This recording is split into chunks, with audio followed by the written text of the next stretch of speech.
Alright, here we go. Stream is live, game is live.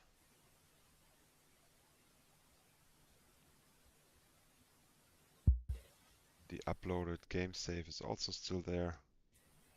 I did paste the IP address, right? Yes, I did. Wait, let me start the game. Yeah.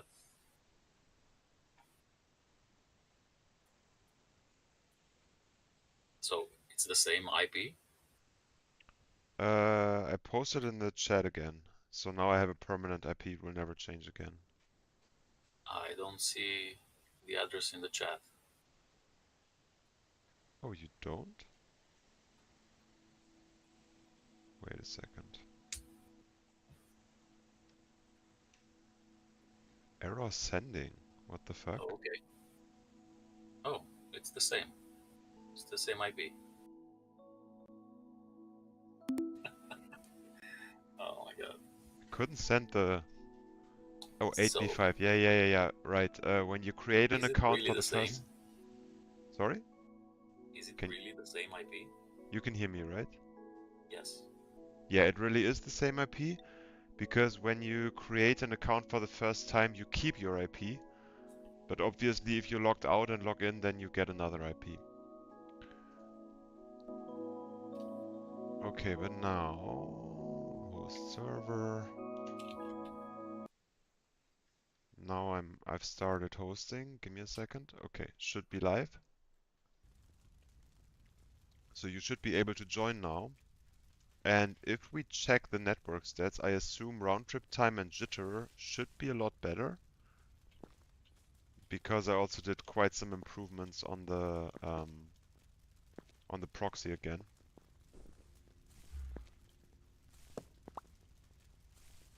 So please check if it improved.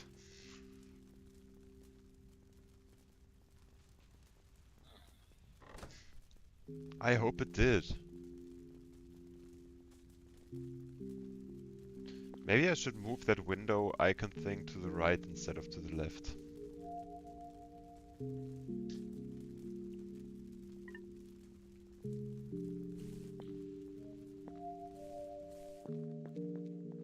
Can you check how your round trip time and how your network jitter looks like?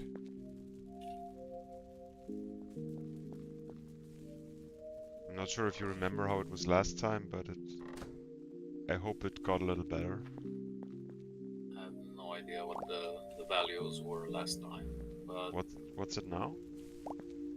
um, the jitter, well, it kind of fluctuates. It was 33 and then 144. Now it's 60 something, 40 something. Okay, I think that's not too bad. I hope that's not too bad.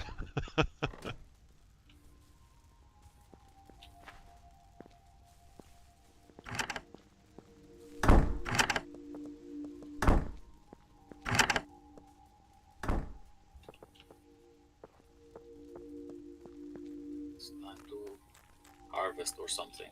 What's the round trip time? Roughly? 170.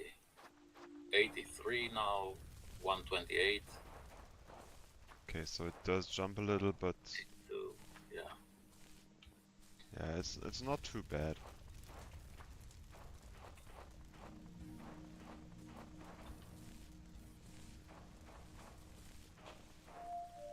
Web transport can be really tricky.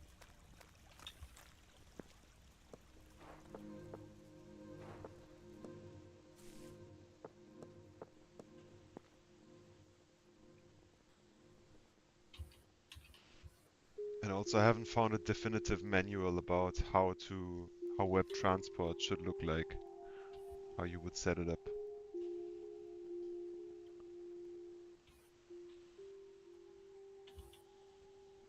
By the way, are you hearing us, Johannes? You still on the train or?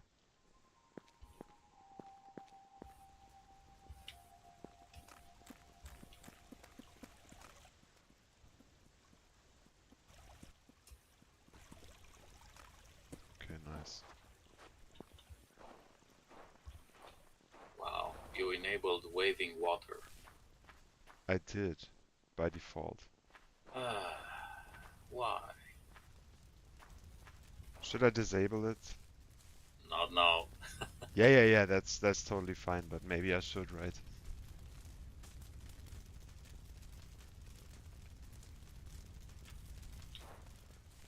I mean, waving water definitely has its downsides, but at the same time, as long as it works, I like it.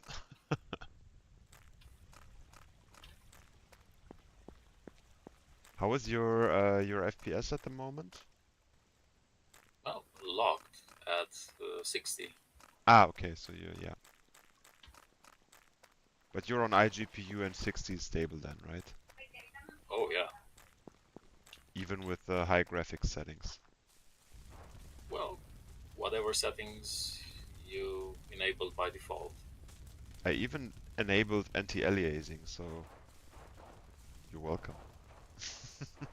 Thank you. Oh, it dropped to 30, 40. Thank you. Okay. Yeah, maybe we should find a medium setting also. Yeah. Ooh, For we now, I have just made the uh, presets high and low, which might be a little lame.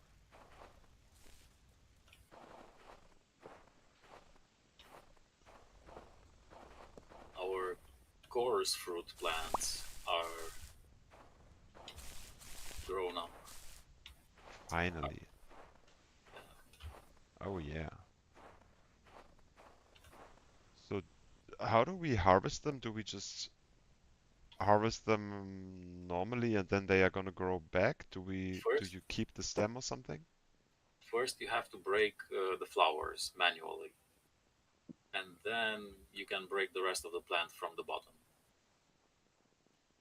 Because if you break the plant, it looks like the flowers don't come off, which is something we inherited from Minecraft for some reason. That's their design, and we copied that. Okay, so you have to climb to get the top flower. Yep. I see.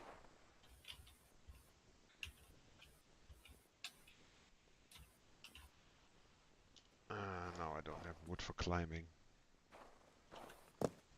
Dirt blocks are fine or something.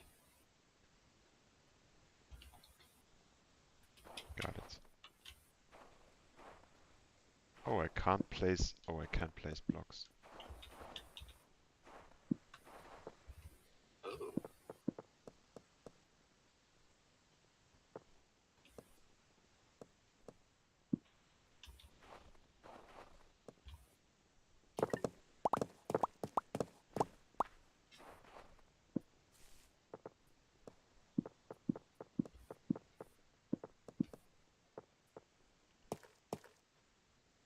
Do you harvest them with an axe or? yeah. I just break them by hand, but the axe is very efficient. It breaks these flowers very quickly. Do you also harvest the stem with an axe? Um, no, I just do everything by hand.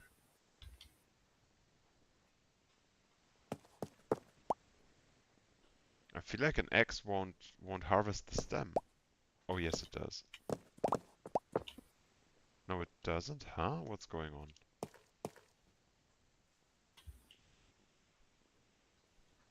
That's strange.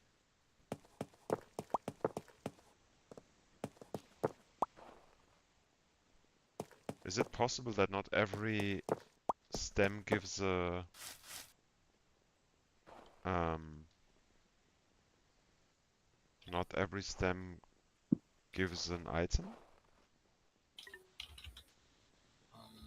I don't know exactly how it's supposed to work. I guess, but you have to break the flowers manually. If you break the stem from the bottom, for instance, the only things that you get are chorus fruit. That's it. So if you Okay. want the flowers, you have to break them individually, and then you have to break the stem. And I guess there's a random chance, but I don't know if 0 is a chance for each stem piece. But it, I guess that's the case because I get a random number, or I think I'm getting a random number of chorus fruit when I harvest the plants. So I guess it's random. Yeah, I feel like I don't always get something out of the stems.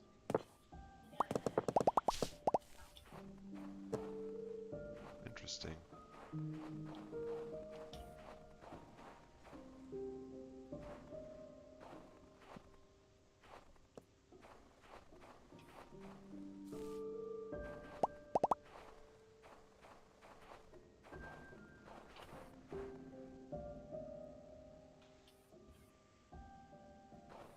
And also...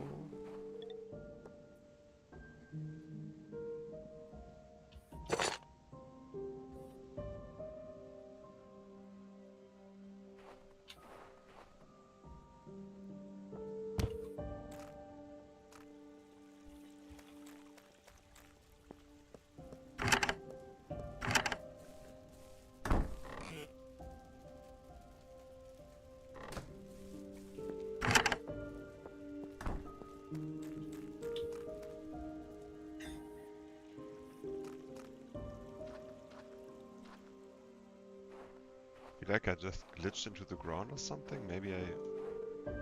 Did I? Oh, sometimes I accidentally fly, it seems. When jumping. That leads to weird effects. Depending on how you move around and how you jump, that Yeah. can happen when you wear the elytra. Yeah, exactly. Definitely an elytra problem. Well, not really a problem. It's supposed to react to the way you move.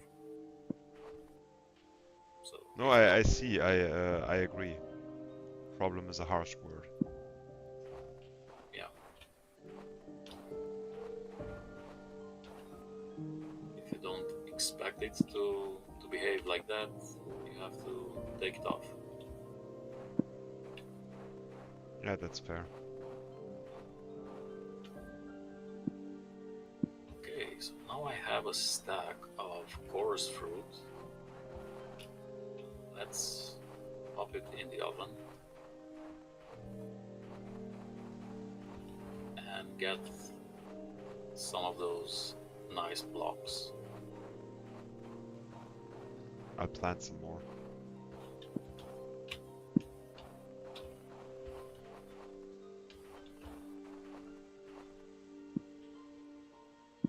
Do you have more endstone? Yeah, we have a chest with endstone, right? Yeah, we should have some. Yeah, I brought some with me.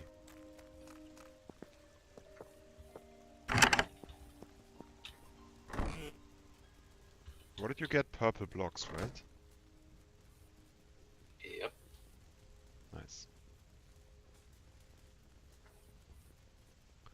So far, no visitors, Johannes. Also, are you joining or are you... Is the train Wi-Fi bad?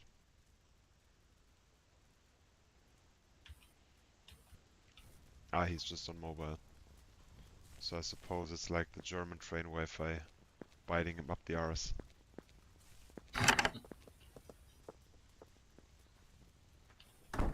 Well, not all areas have proper coverage, so that's normal.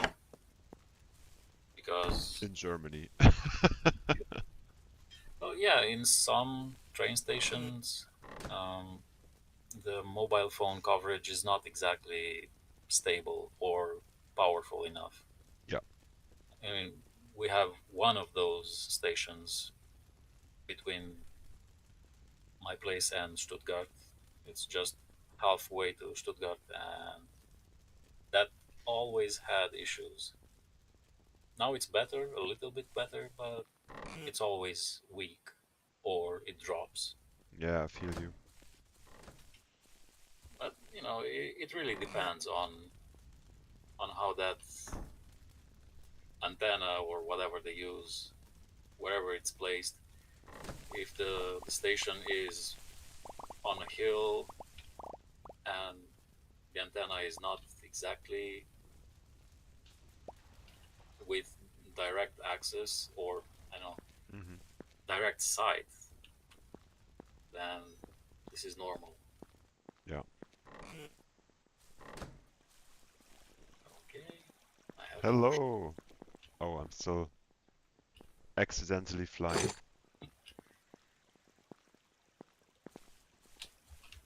I have more sugarcane. Nice. I can make paper.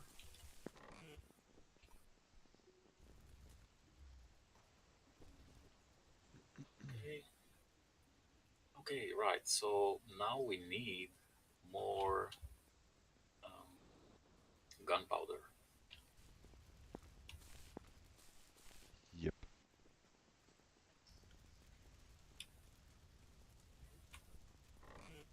Oh, okay. We have quite a good quantity of endstone. Yeah, yeah, definitely. More than enough, I would say. Well, Maybe not more than enough, but enough. hey, I made new blocks. Nice. I'll just put them here in this chest with the endstone. Hmm. Really nice. Those look Amazing. really, really good.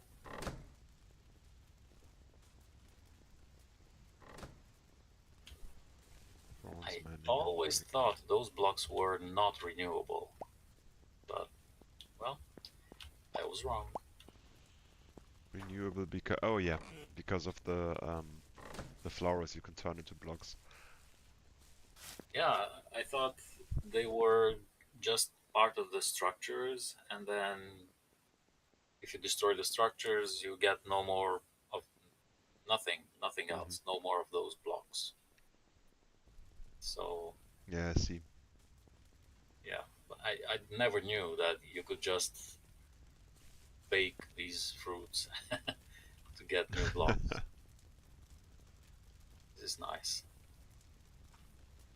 So FPS are pretty stable, by the way. I have like, even with the high graphics settings now in the browser, I have like 140 FPS or something. That's something. I'm at 40, 50, So it's probably the anti-aliasing that might break it for you. and I would water, guess. I maybe, mean, I'm not sure, but maybe the water too, I guess. the waving water, Maybe. it's possible at least. It adds up. Yeah, yeah. If you put it all together, this might be the reason after all. It's so nice to fly with the Elytra. I feel like, oh, you can actually, so if you go down, you speed up, and then you can go back up again because it's gliding. Yep. I see. Didn't fully understand that so far. Okay, nice. Very nice. Okay, let me take that off. We need more gunpowder, to be honest. Yep. It's a bit strange that on NVIDIA graphics I can't enable liquid reflections. So strange. Did we already build a gunpowder farm? Nope. Oh, but didn't you say something, or somebody say something that we built like a... I mean, yeah, I'm like the Luanti idiot, TM. Um, but we need a dark place, and then we need to do something so no spiders spawn, and we need to do something else so no zombies spawn, or what was that? Yes. But we we did some more testing of this and that because we didn't have uh, properly functional. We had lag and all of that, so I I'm not sure exactly why. Oh, I We made, have yeah, lag? right. Not What kind last of week. lag? Um, Last week we tested. I mean, we didn't have lag, but we had to test everything. And last week we tried to get experience from stuff, and I made that potato farm, and I'm not sure what else. And of course, we went to the end to get coarse flowers, and I died. Mm-hmm. uh, oh, it's night.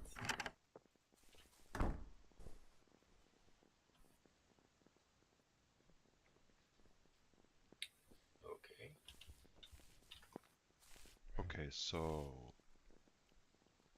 what do we need to do to make it happen? Well, I have to start working on it. I think I have all the blocks that I need actually. So I just have to get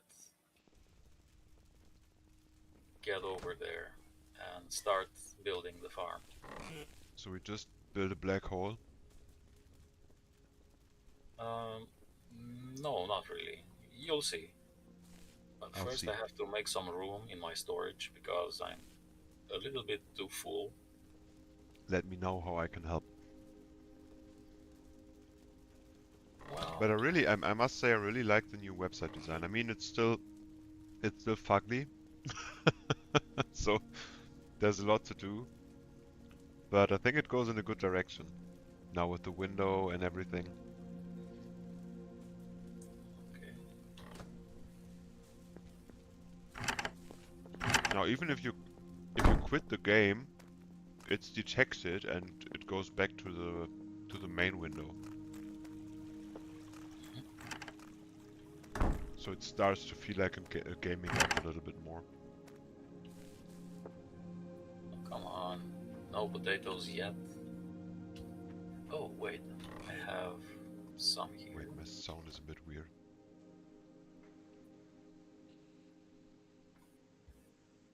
Okay. It's like sound is a bit louder than you are. Okay, should be better now.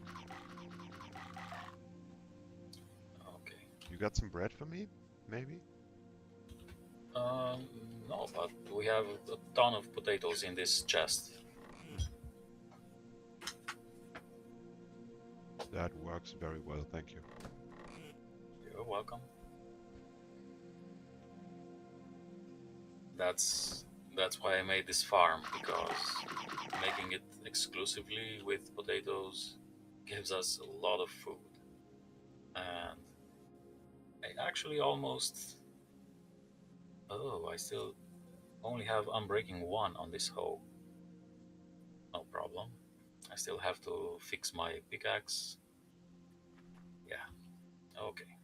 So it's time to go to the farm. Let's do it.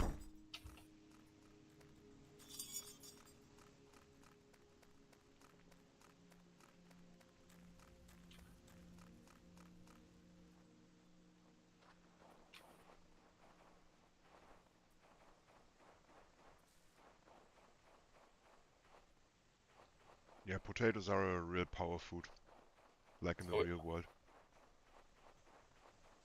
But didn't we... Why do we want to build it so far away, the farm? because we don't want any other kinds of mobs to spawn around the farm so that we can have proper efficiency. Okay, we only want stalkers. Yeah. That makes sense. And this is a good place. It's close enough, and there's a lot of ice, no hills close enough, so this is great. Hmm. Back at near our place we have plenty of islands on top, so that's a bad place to make a farm. Fair. Because in the dark, of course, hostiles can spawn out there, so we want to stay away from those places.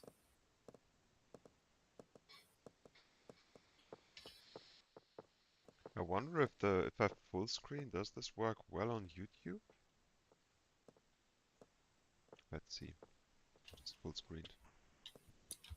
Not sure if it actually detects the size change, but yeah, it looks good. Okay, I mean, so, now you don't see it's in the browser anymore. It could just be a normal local game.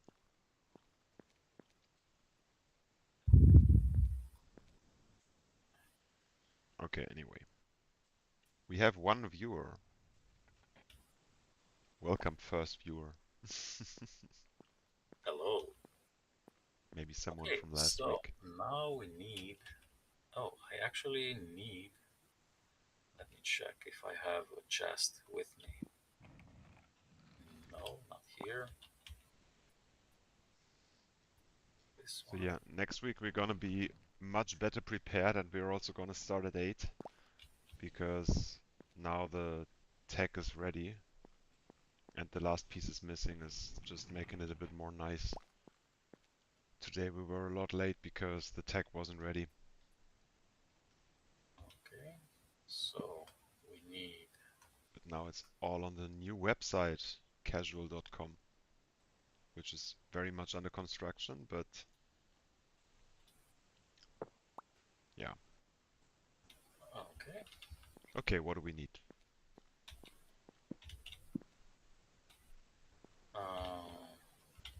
I guess. Do you have endstone with you? No, should I quickly fly home and get some? No. We should Oh, always have like, but yeah, you don't wanna. Maybe we should put one of these chests, the ones. What was the name of that chest that gives you the same access to the same items everywhere? um, rover chest. Yeah. Maybe we just want to carry one of these with us all the time. Okay. But yeah, it's personal. Yeah.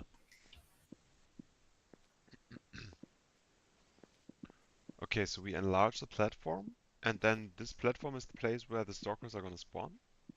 No, this is the bottom. This will be the bottom of the farm. Okay. I will build up from here. Okay, so we have a large enough space. Okay. Yeah, I guess I'll make this even larger a little bit on this side. Okay, that. And I can remove that. Let me quickly get some chocolate. I need chocolate right now. I had Okay. a super stressful day. Chocolate time.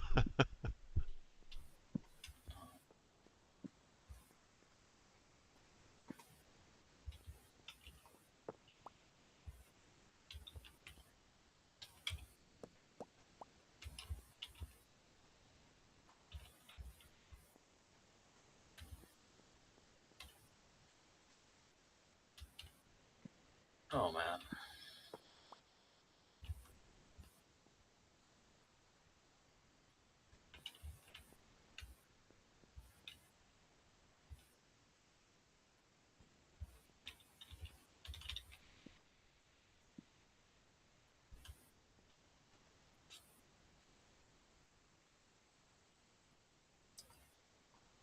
Okay.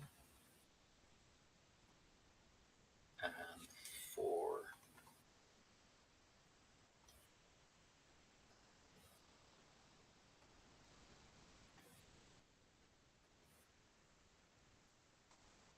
chests.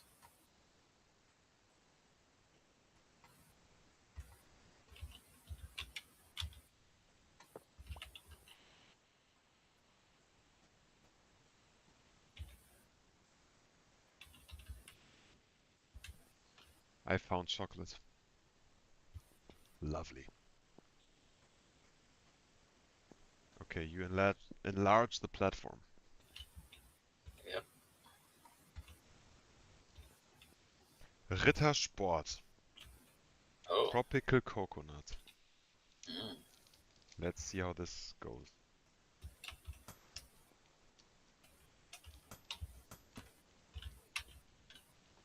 Okay.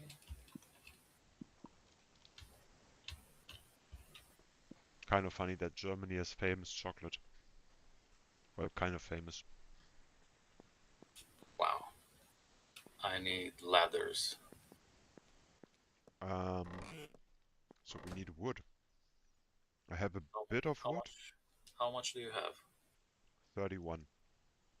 Not so 31. much. What do you have with you? You have your I pockets full. tried to clean up my inventory. Don't judge me. You have a workbench? Yeah.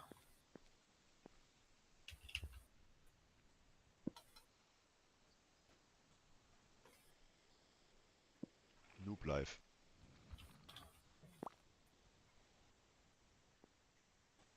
Oh, well, wait.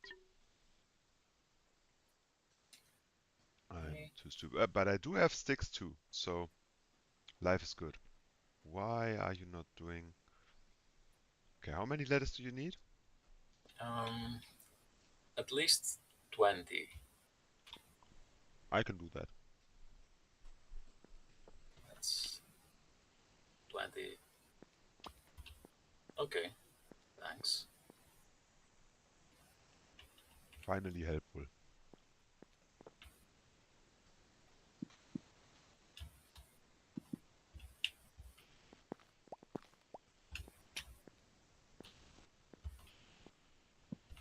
Okay.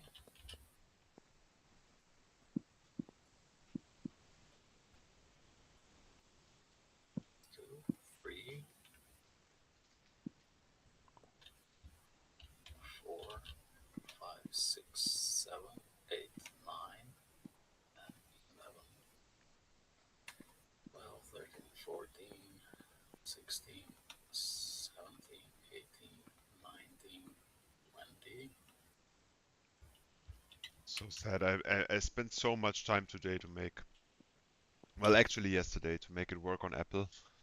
And then Johannes didn't have good internet. So sad. Now he's back. Johannes, I was just complaining that I spent so much time to fix it for Mac, so it runs well on your MacBook, and then you don't have time to play.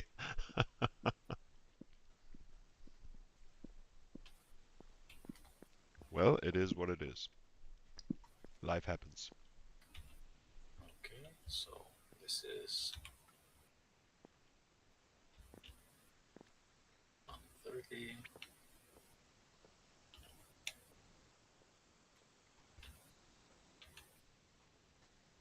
Who's our viewer, by the way? That's 20. Gerade nicht dann.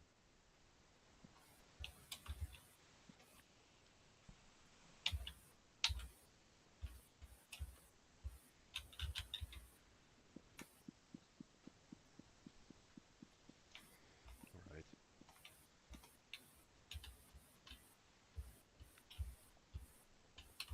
My wife just said goodnight Okay. and brought me half a beer. Good wife.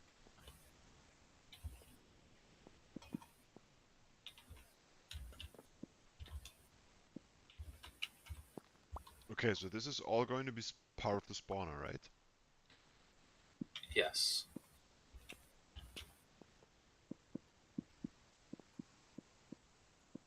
This is the drop shaft. Just like Drop in the case shaft. of the skeleton spawner, they drop and they get some damage, and then it's easier to kill them. Do spawners exist for these guys? No. Okay, so you... Oh, interesting. That would be a little bit dangerous.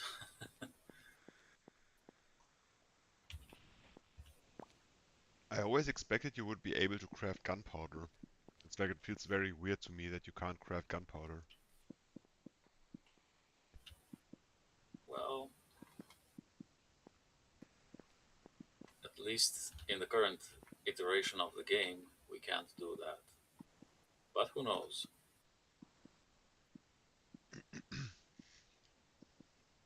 We So already have. drops. Go Sorry, ahead. go ahead. I wanted to say that we already have some ideas about some chemical stuff for the game. So maybe gunpowder will be craftable in the future. Maybe.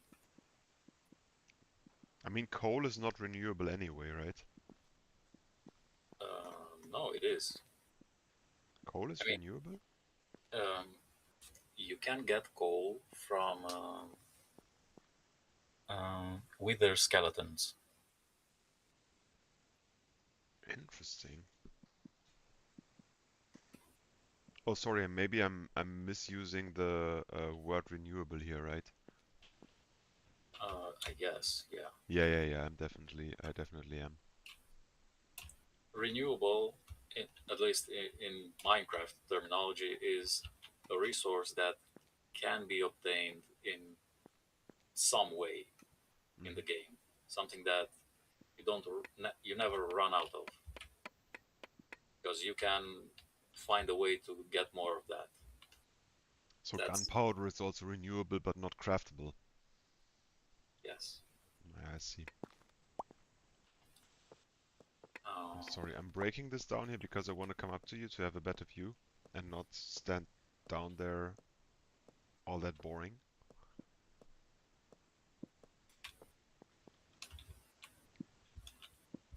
So here you're gonna build a bigger platform on which these guys spawn? No. it's going to be a big platform indeed. 1, 2, 3, 4, 5, 6, 7, and 8.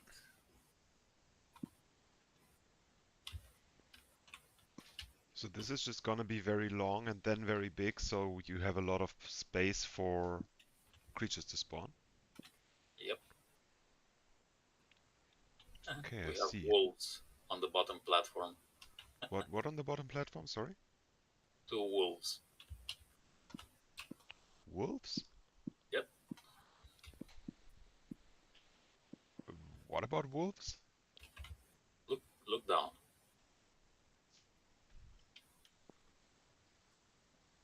Oh, Yep. where did these guys come from? They just spawned because we are far enough from them, so they were able to spawn. Oh, so they do spawn in light? Yes. Oh, interesting.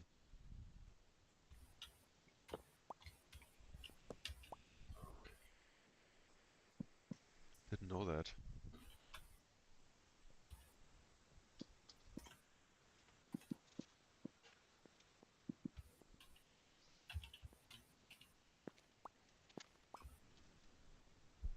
Oh, we have more of them, and they just killed something.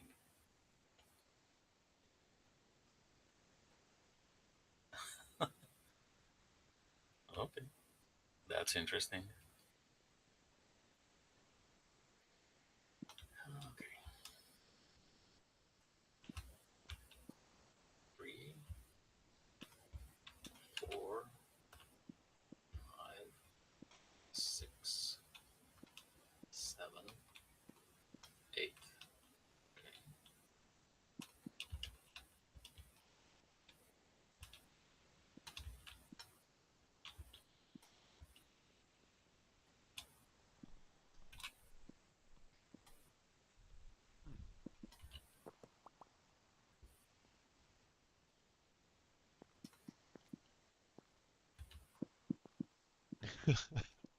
In German I would say, ich verstehe nur Bahnhof. Yeah, I I don't know know the what the feeling. hell is going on here.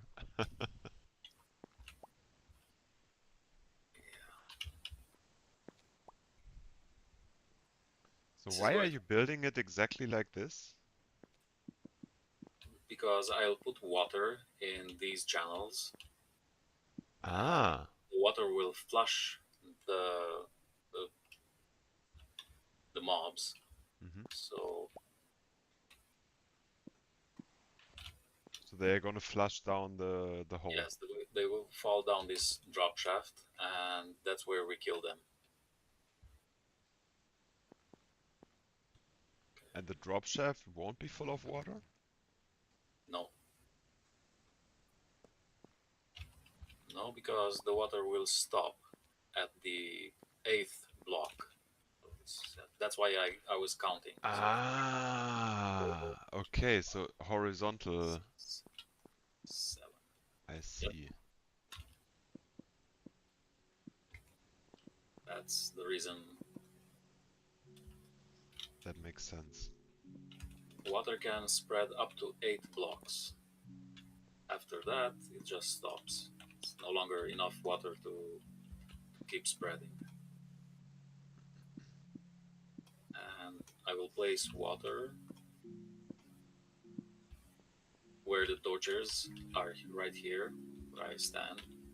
This is where I place water, and it will flow up to this edge. Hmm. So the water will come from all 4 sides, and that's it. And then they'll just fall down. Yep. Okay, I see.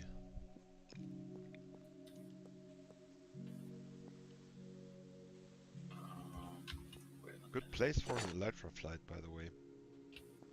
Oh yeah.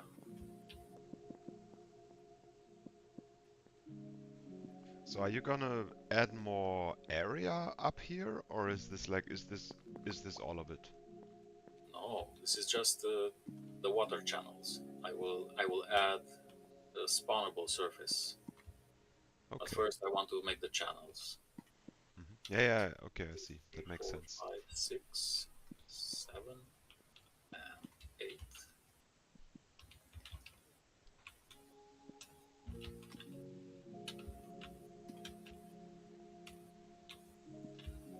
Okay.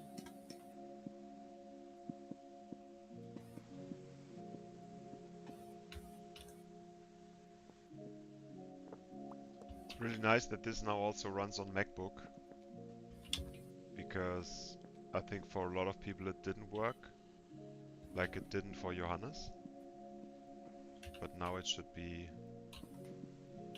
run really well on Apple Silicon.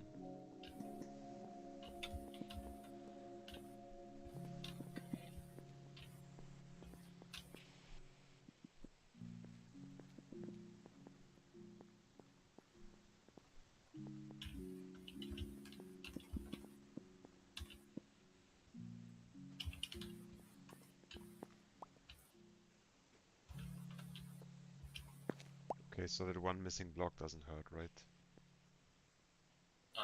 No, I just remove those blocks so I can climb Ah, up, okay, yeah. up the farm because I still have to build a little bit. So now you're making it a bit higher for some reason, Yes, or? mobs are stupid, so they don't know when to stop walking, Mhm. and because of that, we can take advantage of them walking over edges. Um, we can place trapdoors on the edge of these water channels, and they think they are full blocks, but of course they won't be full blocks, so Ah, they will just fall. Okay. so normally they wouldn't walk over edges? Yes. I mean, there's a random chance that they walk despite the danger, but Hmm. normally they don't. And if you give them trapdoors, it's easier for them to just walk over the edge because they don't know about the state of a trapdoor. They just Yeah, see yeah, that in that block there's something, so they can walk over it, and that that's it. makes sense. Yeah, I see. Smart.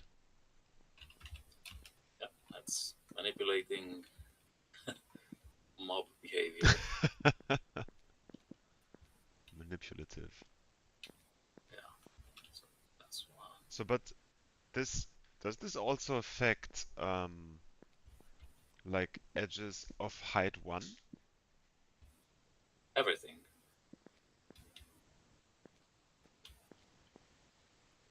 Anyway, But normally they can move down when it's safe.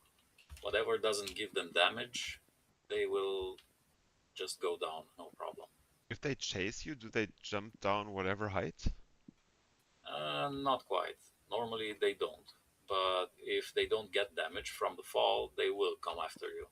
So if it's just one block, they will come after the player. Oh, so this is what they know.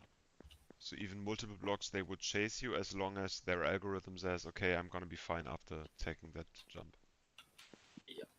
As long as the drop is small enough for them, then they will come after the player.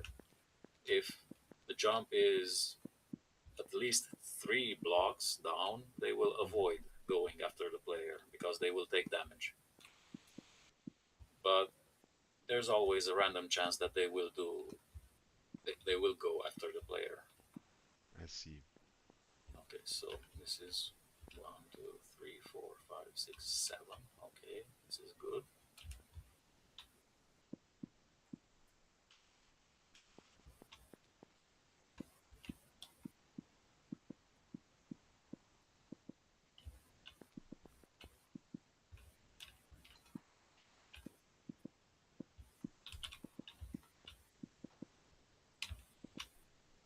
So and above the water, we will just place trapdoors on both sides so they think it's a full block and then they will fall down into the water while roaming and then they fall down. Yep. Okay. Actually, we need 2 buckets of water. If you can go after some of those, Yes. 2 buckets are enough. I'm just wondering, yeah, we can multiply, right? Yeah, no need But to. where, what direction is our base? Okay, let me just, I hope this is the right direction. Otherwise I'm going to have to walk a long way. It should be. But no, this looks fine.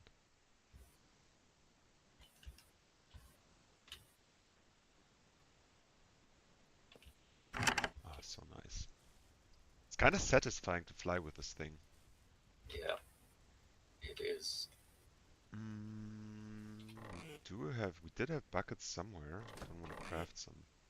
Ah, here.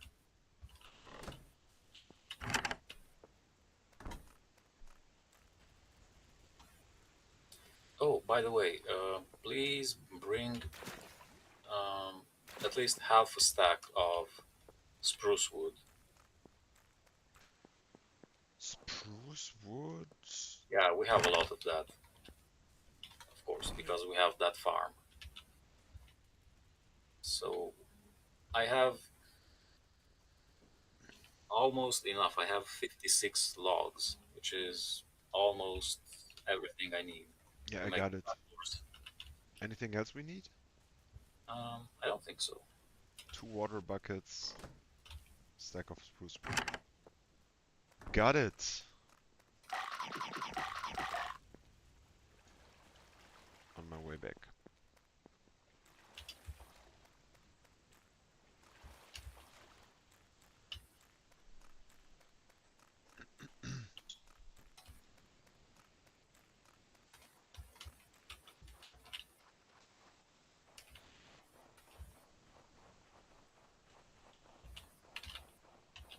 Here we go.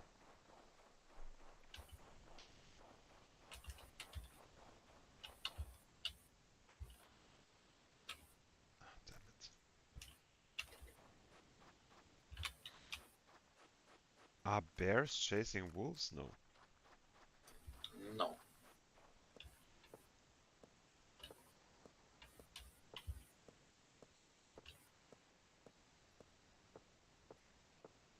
Bears are falling from the sky. Yep.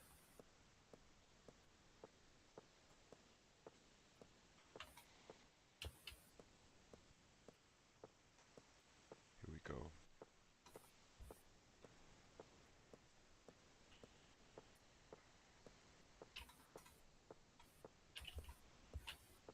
This time there's only that one viewer. I feel like Johannes' posts actually really did bring some viewers last week.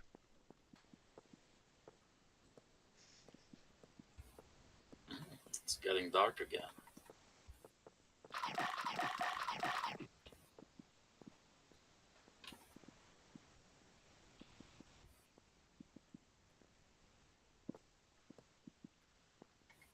So should I put the water buckets in the edges in the corner? Not yet. Just a moment. I want to cover these edges. Oh yeah. So you don't get the mobs into unexpected places, right? Yep. That makes sense. And in the end we're gonna remove the torches? Yep.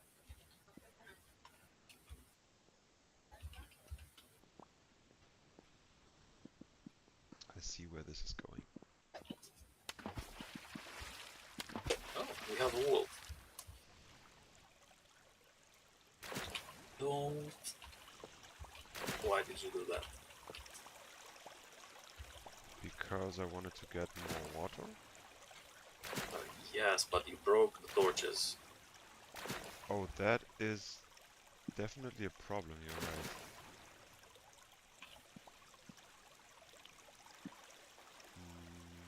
Yep.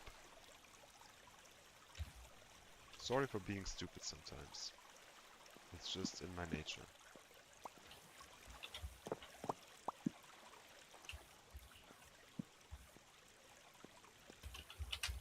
Okay, thanks.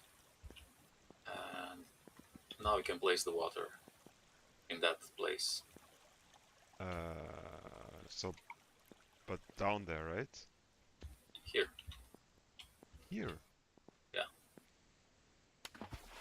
Each corner. Okay. Interesting that a half block keeps it not Yeah. flowing. I mean, it makes sense, but...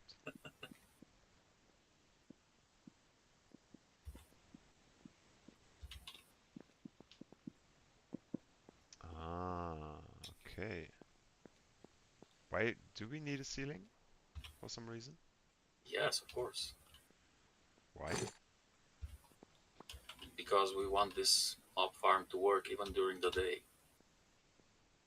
Oh, oh, Yep. I see. So This darkness is the thing. yeah, this should work non-stop. Okay, that makes sense. Yep.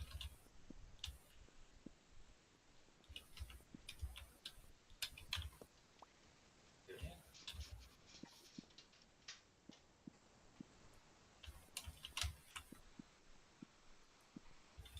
And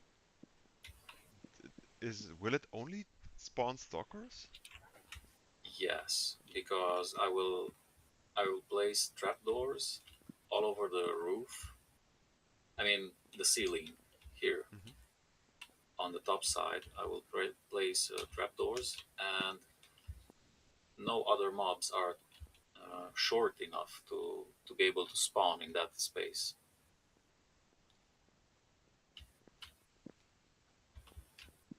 Why trapdoors? because they are just big enough to make a very short uh, spawn volume that allows stalkers to spawn inside.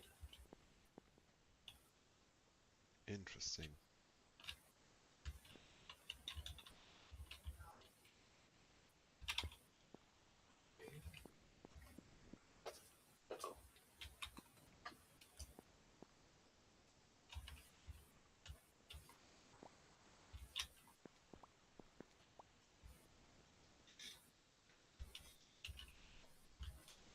didn't know that. Very, very specific. Yes, taller mobs cannot spawn. If they don't have the room, they cannot spawn. So zombies, skeletons, nope, not Yeah, I possible. mean, I knew that, but I expected every mob would just be 2 blocks height despite spiders. They don't have the same height, so that's exactly what we are exploiting here.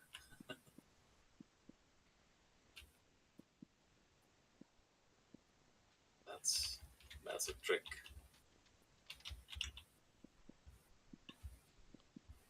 So trapdoors are not even half a block? No, they are 1/8 of a block, I think. So funny.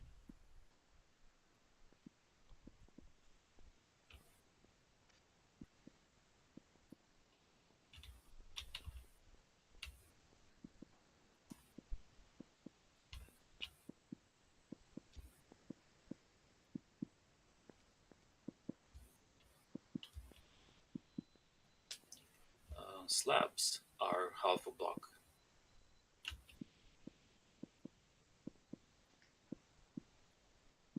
and trapdoors are half of a slab. That's like measuring perfectionism. So are you gonna open the doors? Which doors? The trapdoors.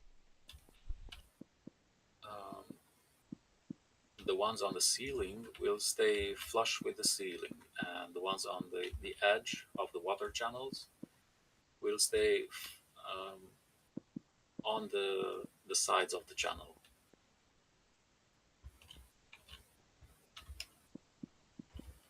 so that the water channel can be used as a trap. They will just fall down. Okay, and some more blocks. I was muted. Okay, yeah, that makes sense. Cool.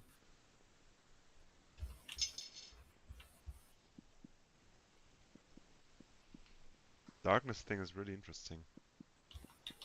That it just works like that. Okay, so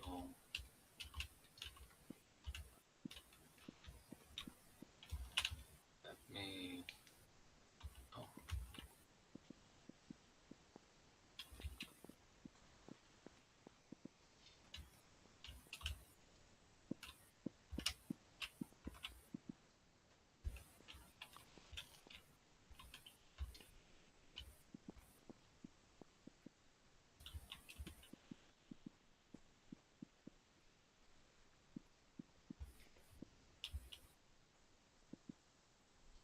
You did put the water here just for a source, right?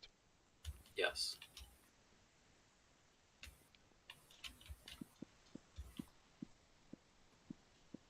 I need a bucket. Once I'm done with these, just grab a bucket and start placing water. Yeah, I already have enough buckets. We paired 8 buckets. Well, that's a lot.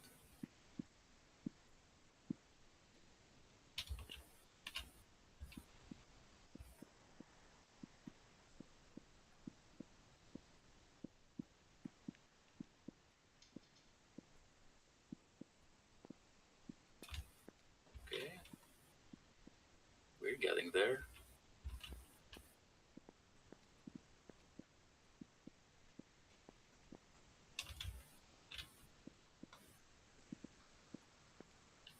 So, but you're gonna fill all of this up until it's height 2, and then you put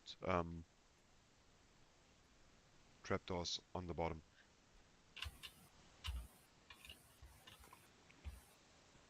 Okay,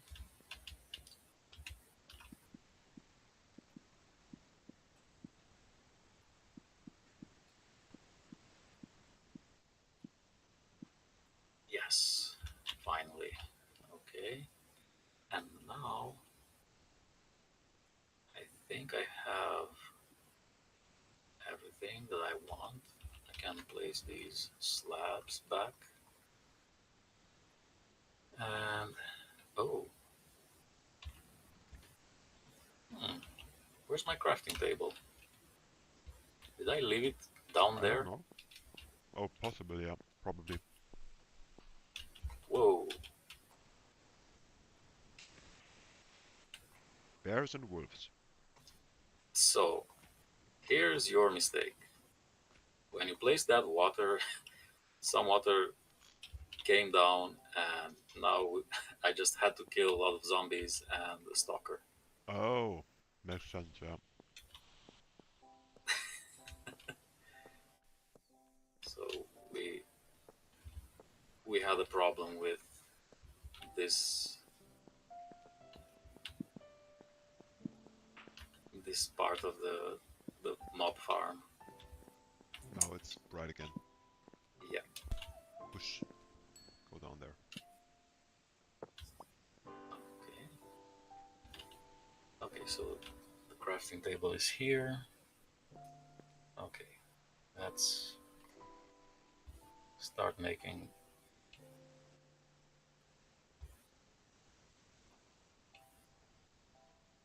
trapdoors.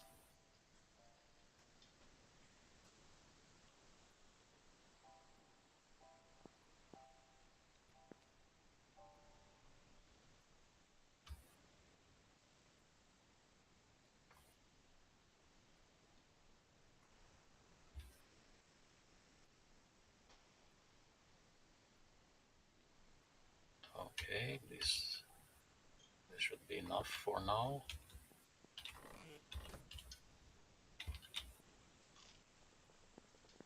Oh,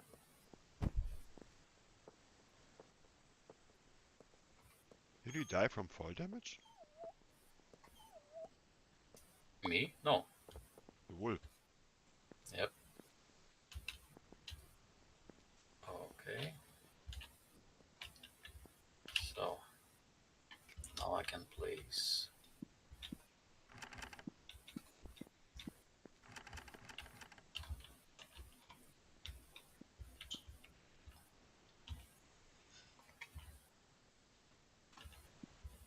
So, but are players also able to walk under the trapdoors? No. We can use them if they're open. I mean, wow, we have rabbits, a lot of them. Mm-hmm.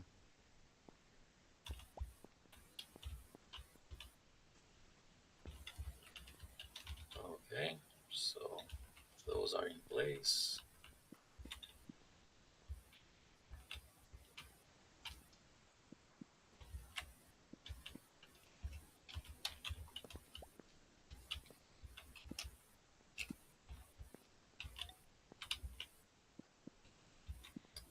Come on. Hello, I'm back. Hello, welcome back. Welcome back. Thank you.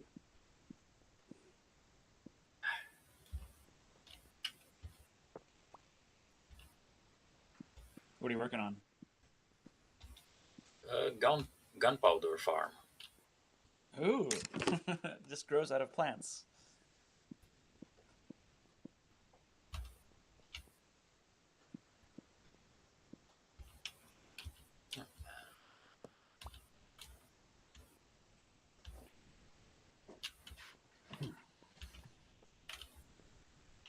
So who came back?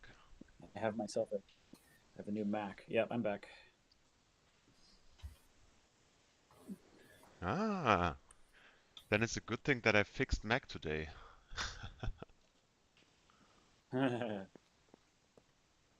So it should run fine on Apple Silicon now. Because Johannes pointed me at a bug that he had really bad FPS on a Mac 3, I think, M3. That's the And one I just bought. Yep. that is lovely because then you can enjoy Luanti with high FPS. Amazing. Oh my gosh.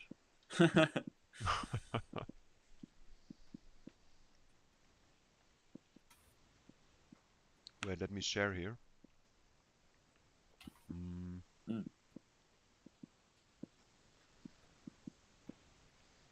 Okay, because so yeah, let me share the link actually. You're playing Minecraft? It's Oh, open source Minecraft, and better than that, Ah. it's Luanti.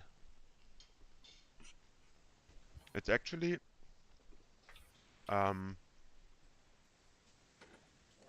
basically that's how we met. So I wanted to find some good gaming examples, gaming use cases for Common Ground, like Mm-hmm. browser gaming, Mm-hmm. and this just went over the top pretty fast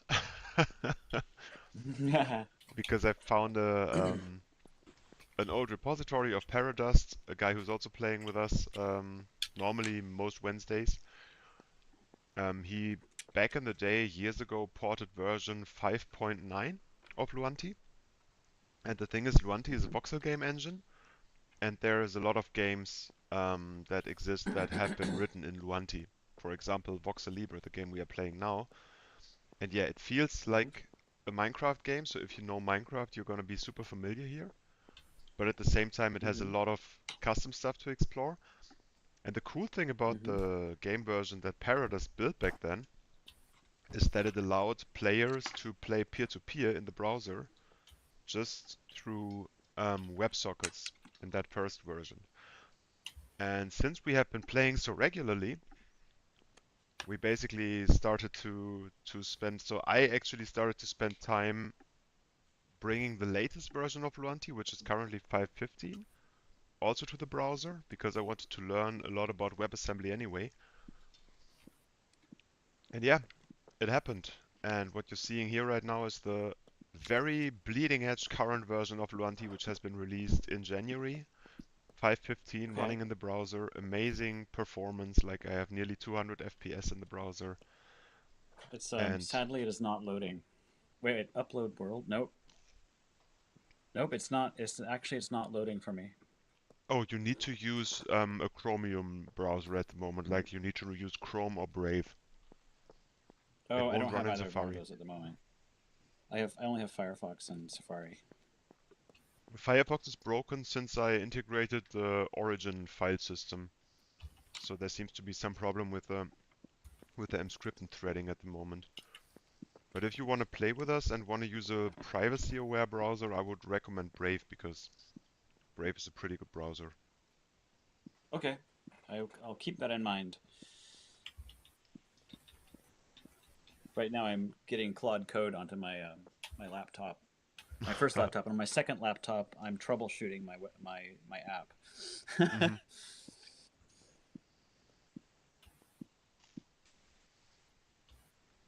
Yeah, the sad thing is it's probably not going to run in Safari for a long time because Apple is always really slow when it comes to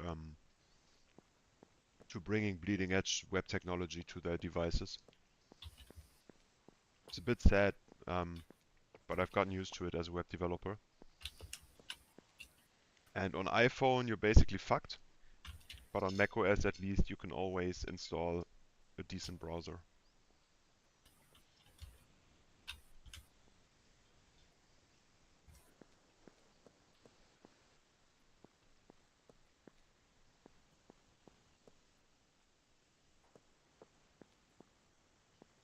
Okay, fun, right? We can still walk beneath these doors. yep, Interesting. It looks so narrow, I thought it wouldn't be possible. it is. So Just much learned today. just enough room for our stalkers to spawn here exclusively. So zombies and skeletons are actually bigger than players, Yeah, or zombies taller. were zombies were actually shorter than they are at the moment, and I had to I had to change that myself some time ago because I really wanted stalker farms because we have zombie spawners. We can get plenty of zombies if we want. So yeah, I gave them some extra height, and now we can have stalker farms. I mean, Smart. exclusive stalker farms. I mean, just from the look of it, zombies do look taller than stalkers. So I think it Yeah. kind of makes sense. Yep.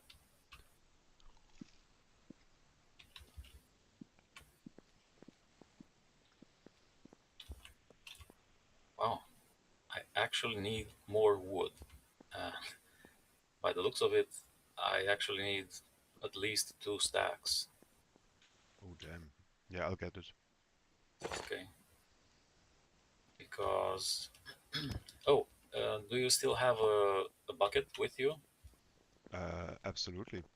Okay. I have here, take all the buckets you want. Bucket, I only bucket, need bucket. one. One is enough. Why do you not? Okay. No. Yes. Oh, this looks so nice with the god rays. Yeah. Okay.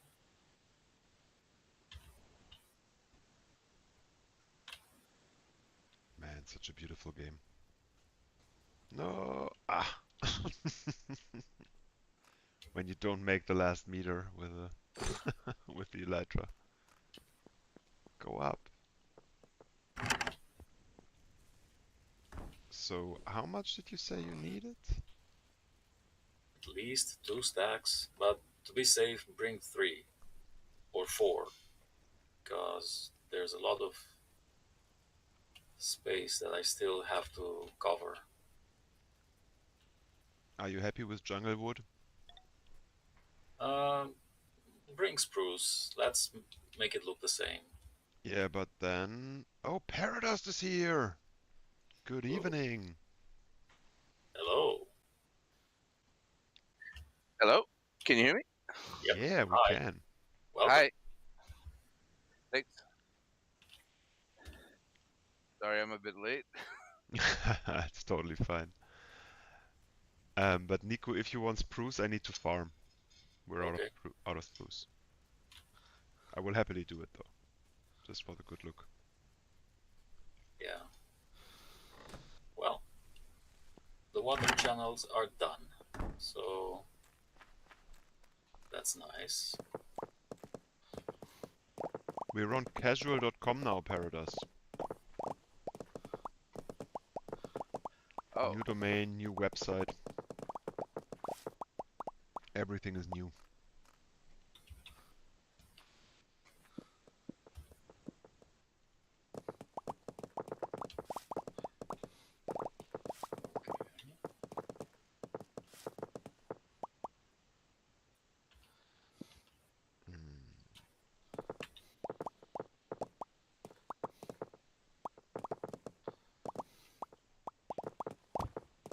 Shit.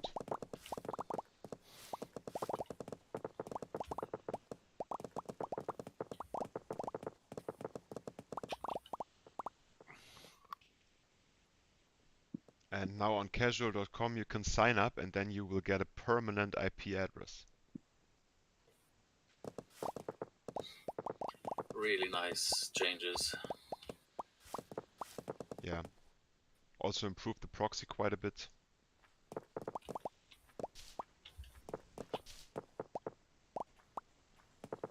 I wonder if your network issues are better now. I hope so.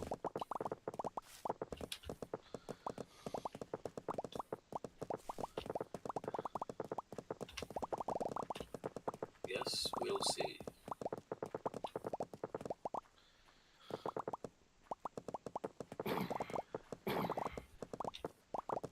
Unfortunately, I haven't found a way to make it like really perfect yet in terms of network. So even with local testing, I never get below 50 milliseconds latency. And I think it's because Chrome just forces a minimum latency for some reason. Don't really understand why they do this, but they seem to relax packet delivery by 25 milliseconds minimum. I wonder if that could be thread switching. Do you have But 25 milliseconds? yeah, that is quite a bit. I don't know. I think it's actually from what I learned slash experimented with. So the Rust proxy is super fast. It's like less than 1 millisecond until the packet that comes in actually leaves again. Mhm. So I did tune some of the Linux parameters of the host system where the proxy runs, which makes it a bit faster because I turned off some stuff that makes the kernel wait for some packets before it delivers them to the application. But from what I found in the Chrome network logs, it was that Chrome seems to wait up to 25 milliseconds before sending a packet, and then on the round trip time, this adds up to double. Now, when you say sending a packet, you mean over web transport? Yeah. Sure, that must be adjustable.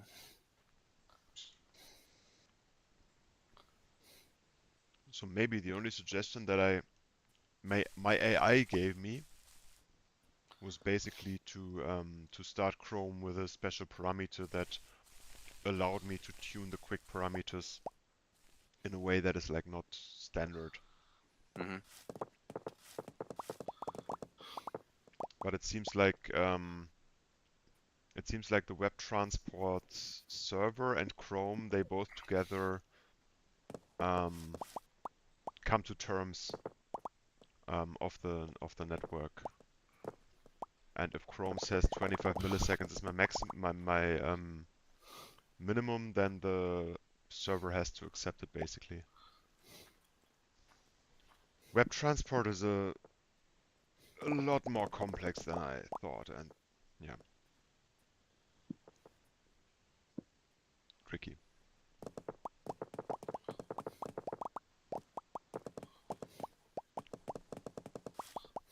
But I think with the new parameters, I could at least reduce round trip time by 50, 60, 70 milliseconds on average, and also improved jitter by tuning the Linux server where the proxy runs, because the kernel has some mechanisms that are called like GRO and something else RO.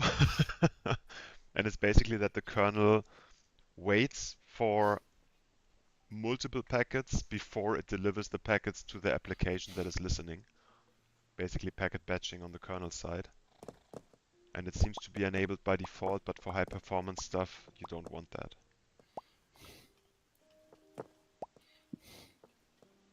But yeah, every week I learn a little more, basically.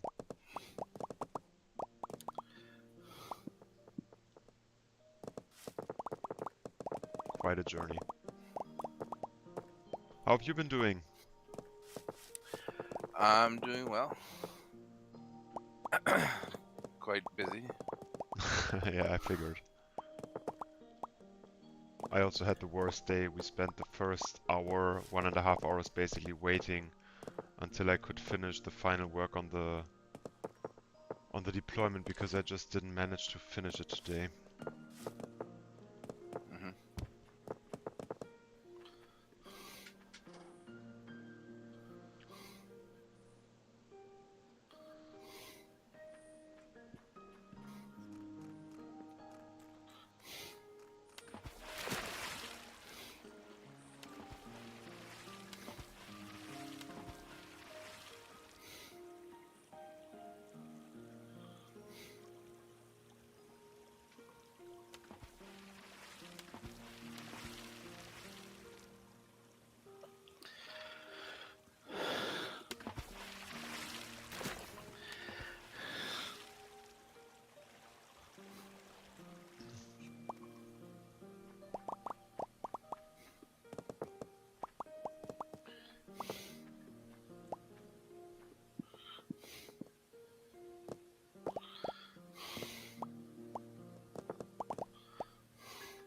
Alright, nearly finishing farming wood.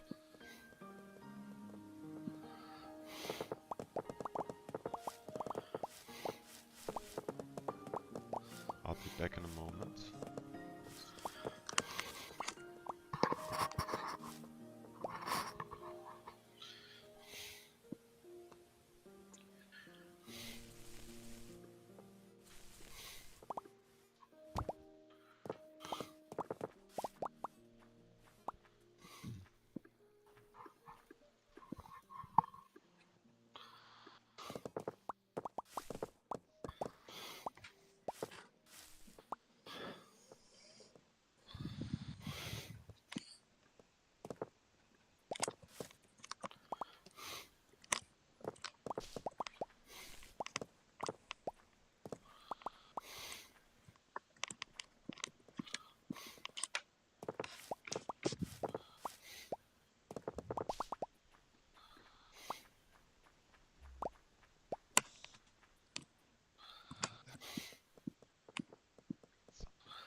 Okay, I think I have it.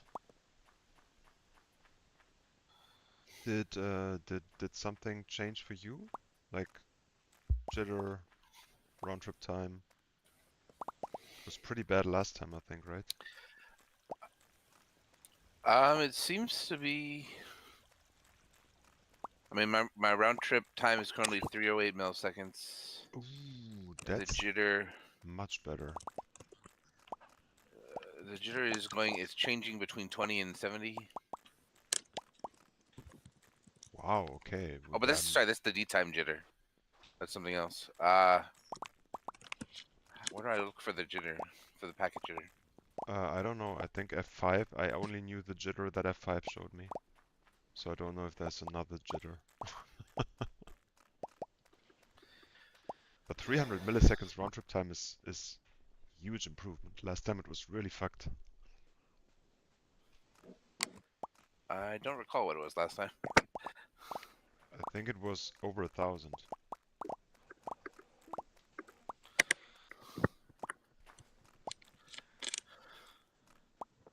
I think it was really bad.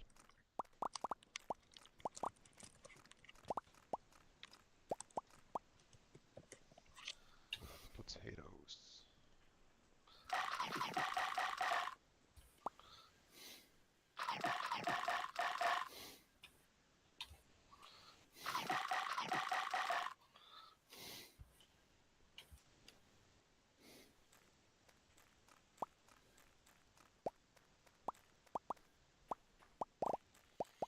Also, what's weird, I didn't change anything, but this time the mouse wheel just seems to work consistently. Not sure why.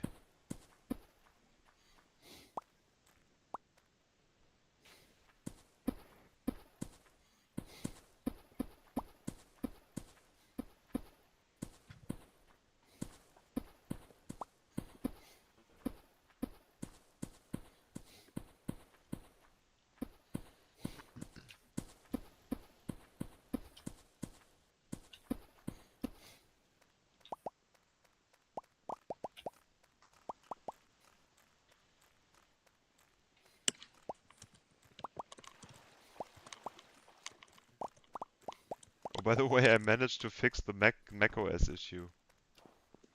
It was basically just a sub buffer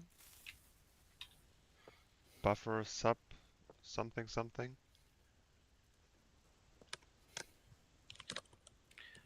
So I tested it with Johannes today and now it also works nicely on macOS. Which is great.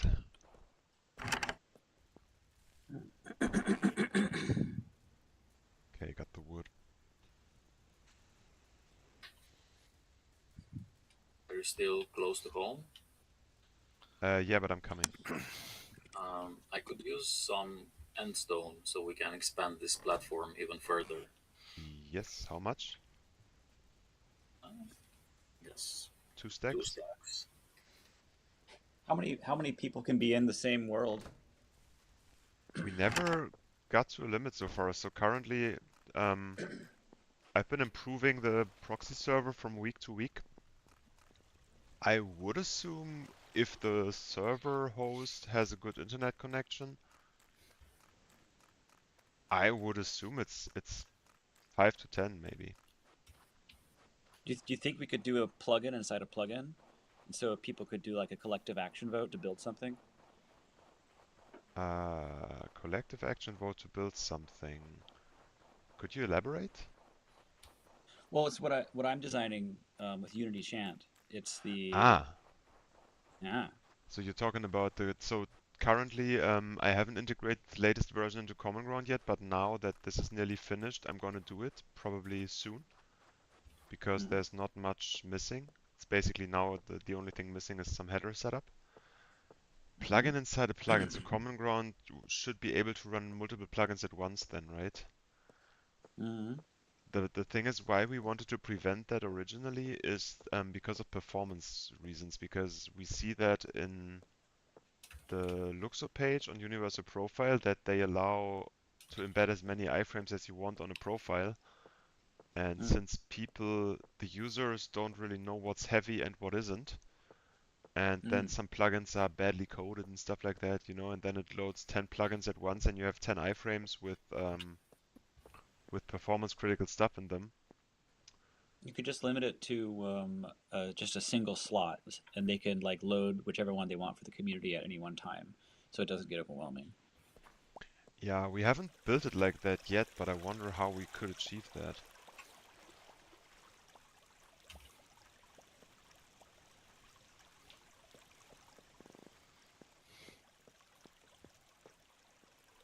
So basically you would just run multiple iframes at once, right? Yeah.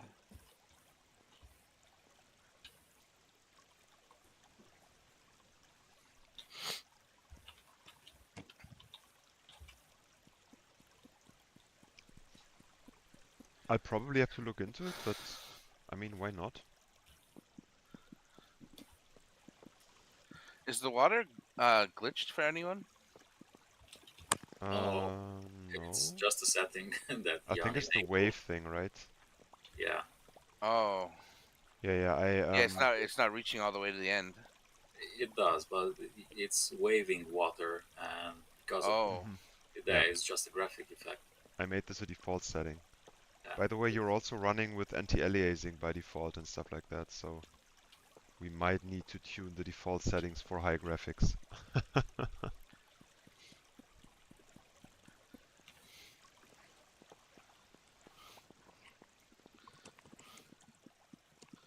I mentioned that waving water is not a good idea, but you know, it's it takes a bit to see how it behaves, and then you easily agree. Yeah, I'll disable it as a Especially on default setting. farm, it looks really weird Yeah, definitely. because you're not sure exactly if the water is actually in the right place. Hmm. Yeah, It's, yeah, I see. It looks super weird from top. if you don't know exactly what you're doing, it's weird. Yeah, I'll change that.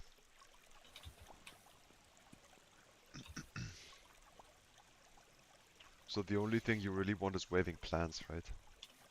Yeah.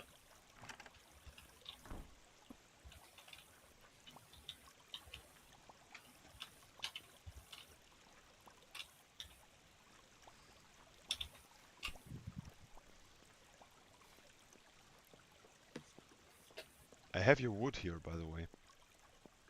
Yeah, I can, almost but I can done. also finish your what you started. I had to cover a lot of blocks out here. The water channels, they look bad. I mean, the water creates particles, and I really want to get rid of all of those because they can affect performance. Hmm. Okay. But honestly, 300 milliseconds round trip time sounds near perfect if you consider that it goes from America to my proxy to my PC, back to the proxy, back to America. Yeah. That's pretty good. Sorry for being so technical again, but I mean it's always super interesting for me to see where we're at. This shows that the latest proxy changes have really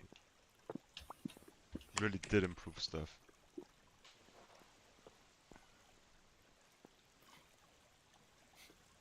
Where's my workbench? Someone stole my workbench. I thought I left it up here. Okay, so I will also need a few trapdoors or some wood. Yeah, But I let me give still you some have to wood. place a few. Here. Oh, wait. Thanks. This is a creeper farm? Yep. Cool. Oh.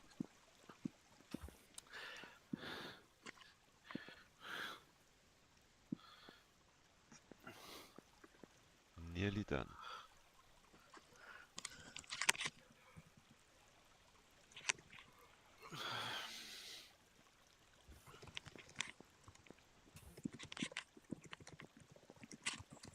So we're ready now?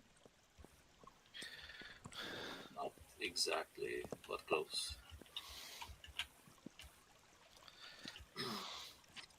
Oh, you also need to fill the floor? No, just Oh, but this these is a spots. spider. We want to prevent spider spawns inside.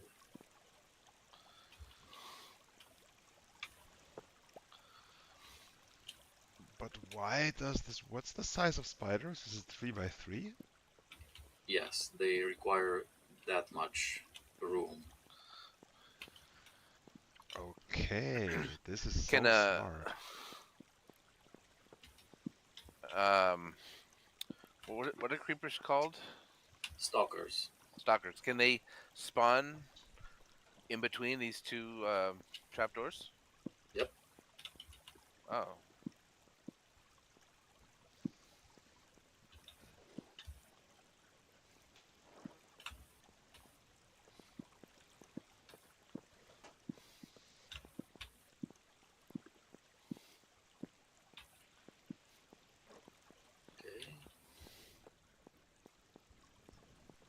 Okay, so...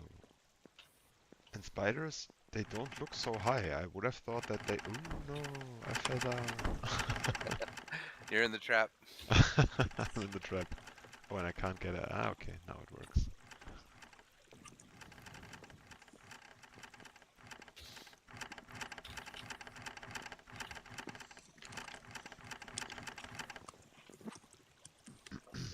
Okay, we're almost done. So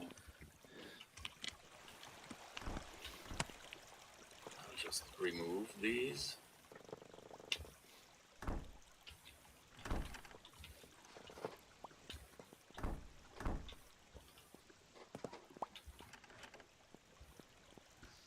So now the torches.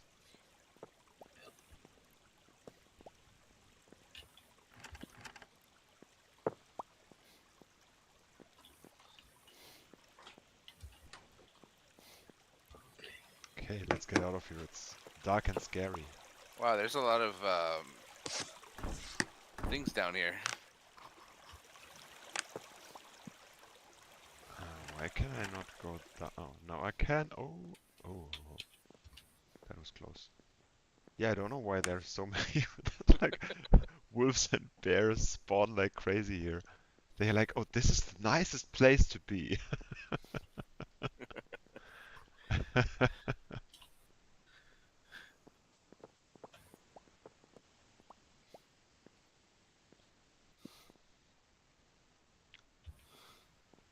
So now we just have to wait. Just a moment.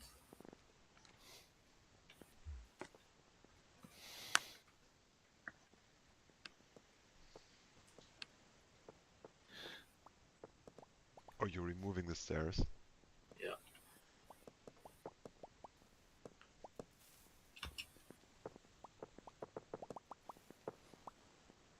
How fast will they spawn? Can I light up the top of the structure? No, no need. It's spawn proof. Oh, Yeah, I placed slabs. slabs, I see. Yep. It's spawn proof. How did you make it spawn proof?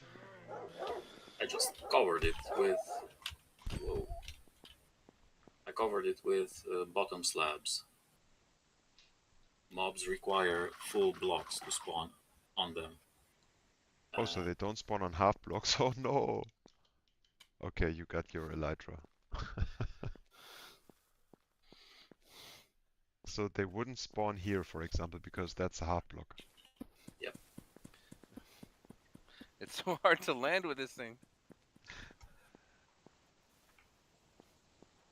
I was already wondering why you were doing this.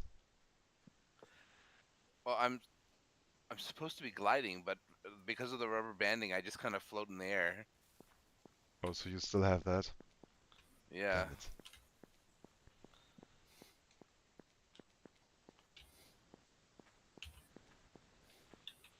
That was something you didn't have with your own proxy server, right? I never tried it. Ah, I don't okay. think. So it's hard to say.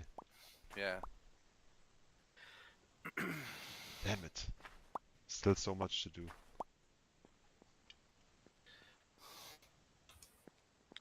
You probably have to play it the other way around sometime, that you host the server and we join. Yeah. I mean, they could be the. I've never tested Luanti by itself with high latency. Like we could try a pure Luanti setup with no WASM, no proxy, and maybe it behaves the same way. I'm not sure. Yeah, possible. I'm really looking forward to the next step when I actually make this, when you can join the web browser games with the normal Luanti client. That's gonna be Yeah. amazing. There's not much missing. I only need a component on the server that There we I'm go. not sure. Probably We needs already to have bind to all Stalker. IP addresses or something. What is There this? we go. Stalker. They have a tail? Yep. They do. What? Ooh, I got a head. Nice. First stalker. Oh, that's that's quite something.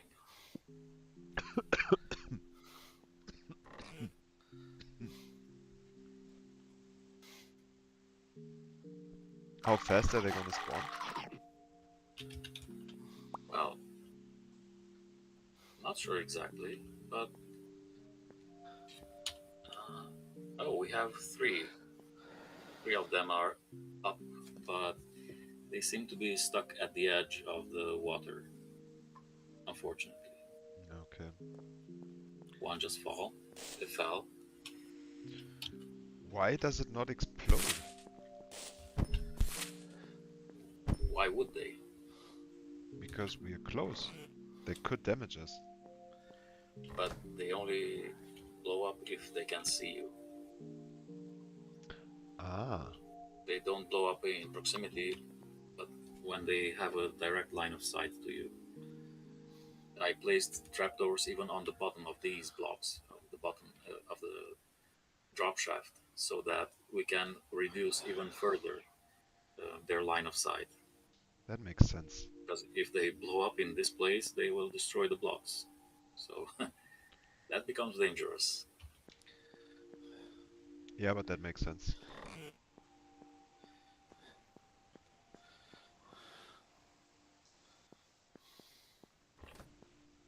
Okay. There's one still up. Where can you see that guy? Press F5 multiple times. Ah, you see the... Ah, you see... Yeah, yeah, okay, I see. You you see the box.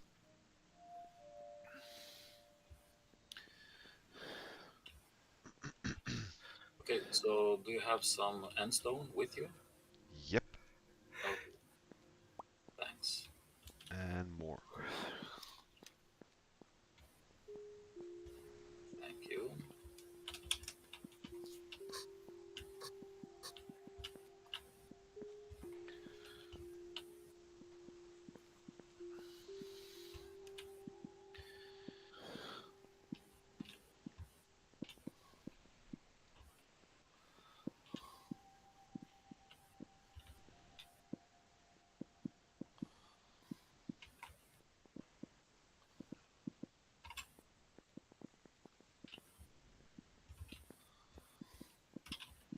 I wonder if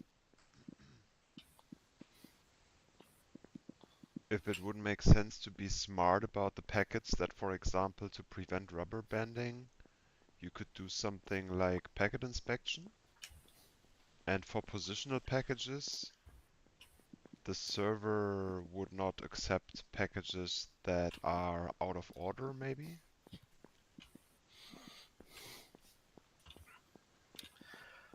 I'm not sure if that's the reason for the rubber banding. Maybe it's just round trip time, right? Yeah.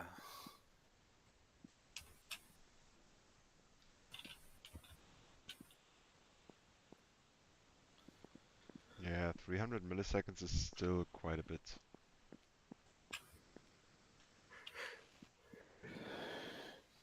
Even if it is nice for the web stack, it's still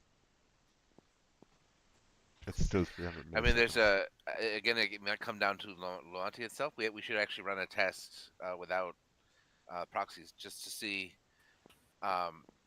because it comes down to whether how much the server trusts the client. If you Hmm. have a model where the server entirely trusts the client, then you can have no rubber banding at all because the client simply does its own calculations, right? Yeah, yeah, And true. it's But I wonder how we can easily replicate the setup, because this would mean that basically I would have to forward ports from my router to my PC and stuff like that. I mean, definitely doable though. But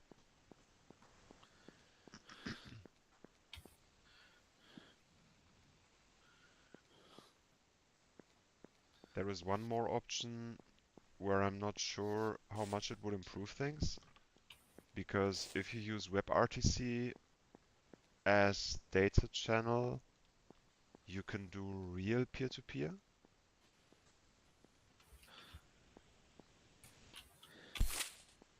But at the same time, it's kind of extra work because you need to set up a stunt server and blah blah. yeah, So yeah, there's several server components for that. But then you would save the proxy round trip. At the same time, it's not very privacy aware because everybody knows everybody's real IP address, and that's something the proxy prevents. right. So that's also beneficial. And I feel like, so now that to get a permanent IP address, um, you you basically, when you sign up, you get a permanent IP address, and at the same time, it's known. So this, since the IP address is attached to the user, um, in the so if you go back to the But window if on the the top user left creates a corner. server, are they using that same IP address? Sorry? If a particular user creates a server, like if I created a Luanti world, Yeah, would to connect, would you use my IP address? the virtual IP address.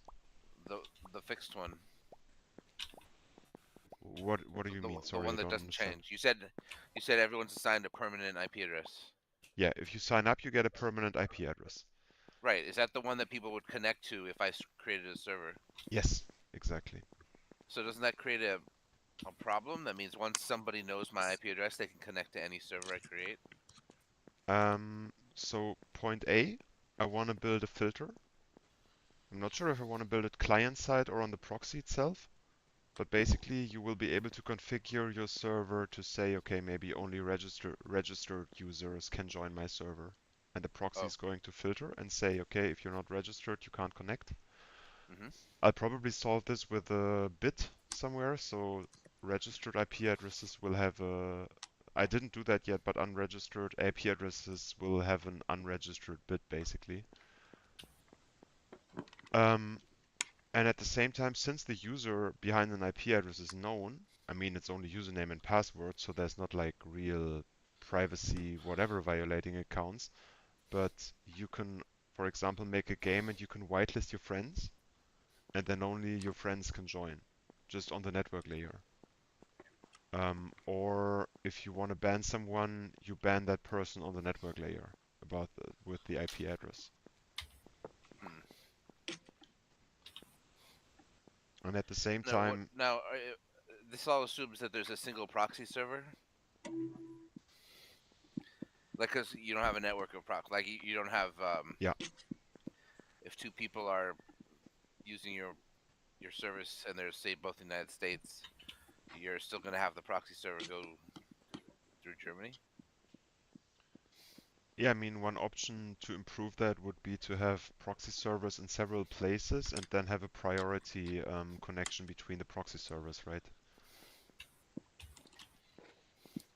But I'm not totally sure how to do that I the mean, right I don't way. know if there's such a thing as a priority connection. It's not something that's easily accessible No, no, to. no. It's you have to pay for it. Yeah, yeah. Definitely not cheap.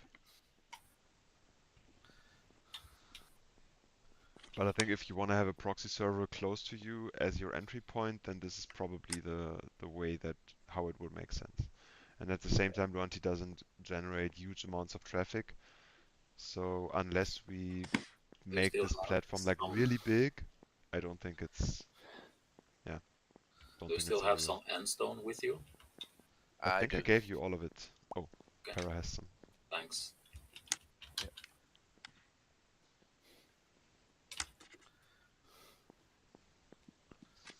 And one question for me is also what about, I really still need to understand the browser environment better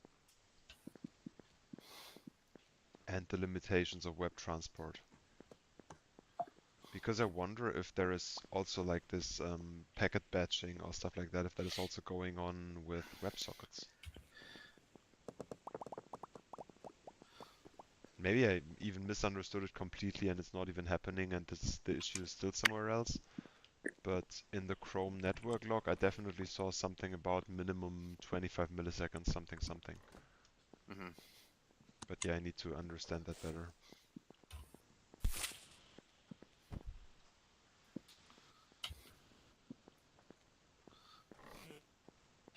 Some spruce wood. Do you still have some? I have planks. Okay, thanks.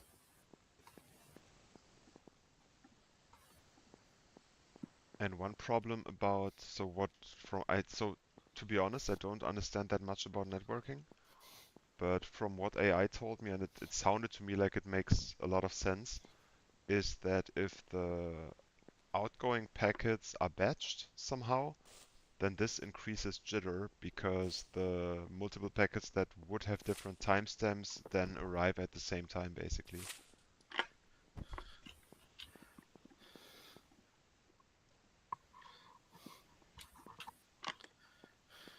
I mean, I have trouble believing that batching is the problem, just because any batching that the kernel does or the application does should be on the order of like a couple milliseconds max, maybe 1 or 2 milliseconds. Hmm.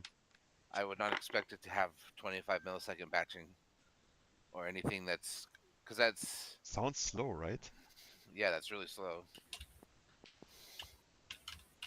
I mean, I do batching on the Luanti layer myself. So I batch up to 4 milliseconds of packets. I think currently I've set it to 4 milliseconds. But from what I see, how many packets are transmitted on average, that's not so much. Yes. And also, I'm not sure how quick handles if you don't fill the MTU. Because I've also read confusing stuff that Quick actually wants you to fill the MTU for throughput, but at the same time for low latency, it's so it's always, it feels strugglish that you either want low latency or throughput, and then in Luanti it can change pretty quickly. If people download map chunks or whatever, you can switch to high throughput pretty quickly. So I wonder how all this congestion control of Quick actually influences how well this works. Because there's a lot of stuff at play. Right.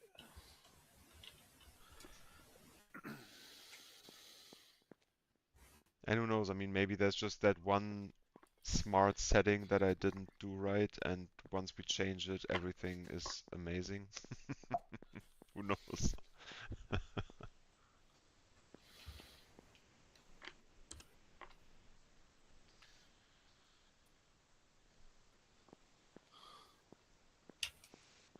If you like and have a bit of time to look into it, I can definitely share all the repositories with you. Like, currently I've split the work. Is it yeah? Hmm? Is it how much code are we talking? Like, is the proxy? The I proxy is would like super to review small. the proxy, but how or your networking code, but how much is it? Is The it like proxy is super small because the proxy is super stupid. Um, the networking code is actually interesting and tricky because, so I think as a good indicator of how capable the networking code is, if you just play a local game and the networking runs through the shared array buffer, round trip time normally on my machine, it varies between 0 to 4 milliseconds.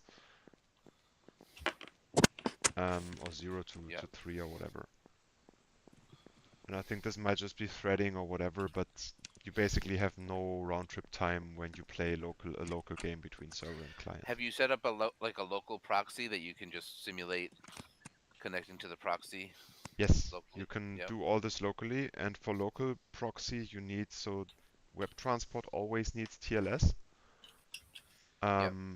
but the proxy out of the box generates a TLS certificate. Local certificates are only allowed to have 14 days of validity. Everything else is not accepted by modern browsers, Right. so it's different. But it's automatically generated when you start up the proxy. It locks the fingerprint, and then you need to set this fingerprint as an environment variable so it can be passed into the proxy worker. And then you can start the web transport connection with a extra parameter that basically allows a trusted certificate that is not really correct. Not you know, I don't know how to say it, but that is not from a real CA, basically. Self-signed Right. stuff.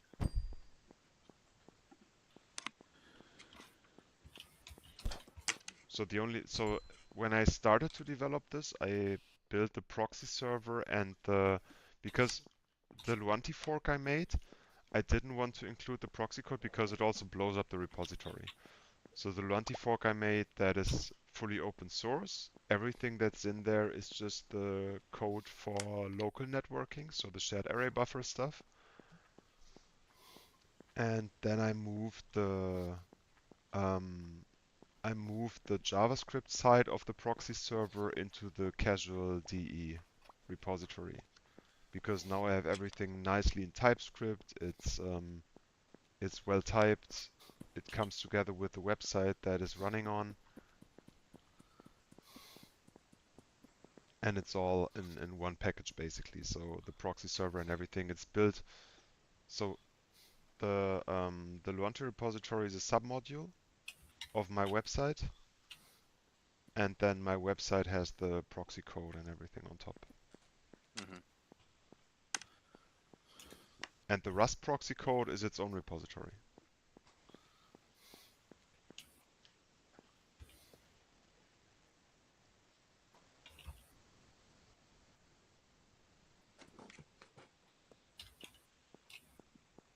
Yeah, if you have a bit of time, we can just meet for a pair programming, and I can show you the components. It's done pretty quickly, I suppose. There he goes. Bye bye, Niku.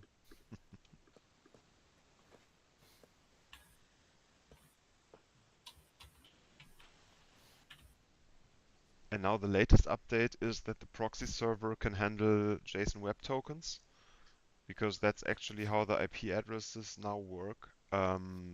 So before, the proxy server just gave random IP addresses on every connect, and now I built it in a way that the website, so casual.com is running on MongoDB, and when you create a user account, you get a permanent IP address, and the web front end basically, so not the front end but the back end, signs a JSON Web Token that is basically the allowance to claim this IP address on the proxy. And the only thing the proxy does is checking the JSON Web Token that the signature is valid. And if the signature is valid, then it gives you the IP address.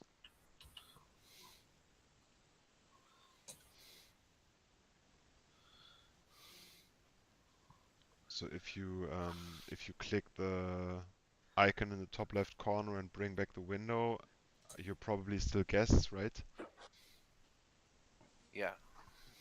So you can go to the guest on the bottom left in the sidebar menu, and when you click there, you see there is sorry, the UI is like still super messy. But you see there is a create account thing, and for account creation, it solves yeah, basically similar to blockchain, memory intensive hashing algorithm that is not GPU crackable basically. So you can't run this algorithm well on GPUs. Can take 30 to 60 seconds, and once you find a suitable hash that fulfills, I'm not sure the environment variable for the hash is set correctly, so currently it's possible that you find the hash instantly. But the idea is the hashing thing has a difficulty. It might take a while, and then you can sign up. And yeah, then you'll also have a permanent IP address.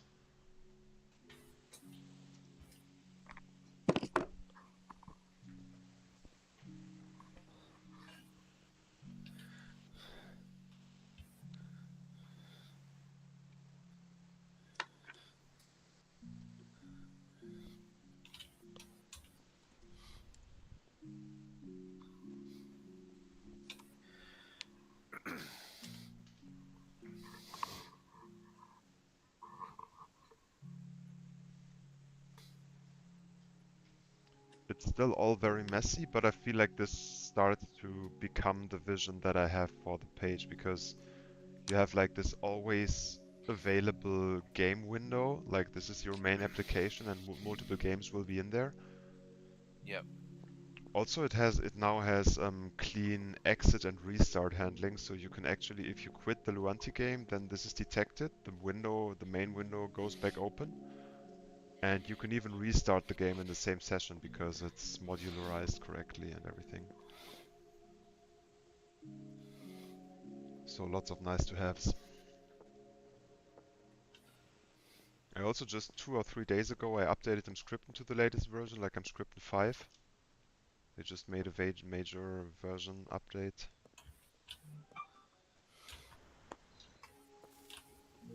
And I fixed the macOS graphics problem that Johannes had.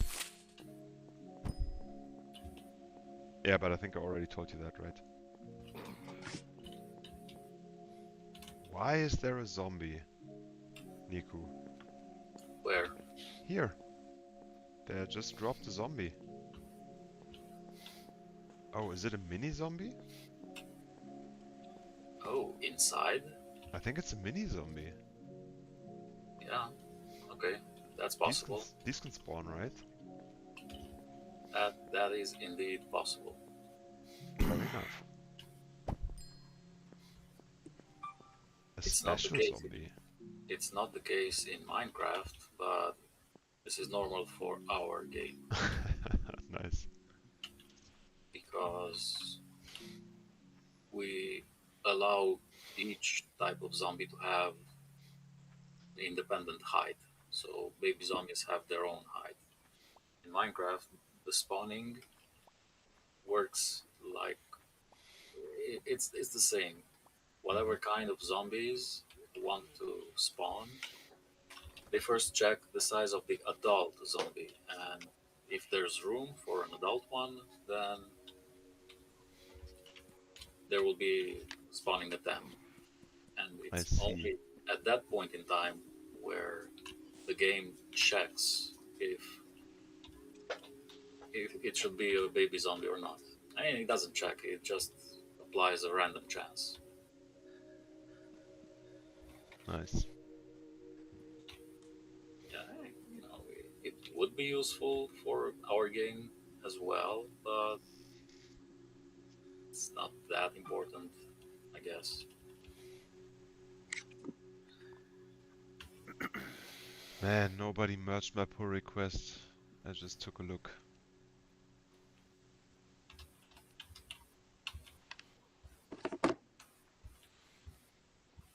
Pull request for what? The Voxelibre fix that that simple logging problem, you know. Well, yeah, I guess someone had to test and give some feedback. That's up to the developers. Probably. Uh-huh. It's It's a a bit odd baby because zombie. it's so small. Another one? Yep. Now we're cooking.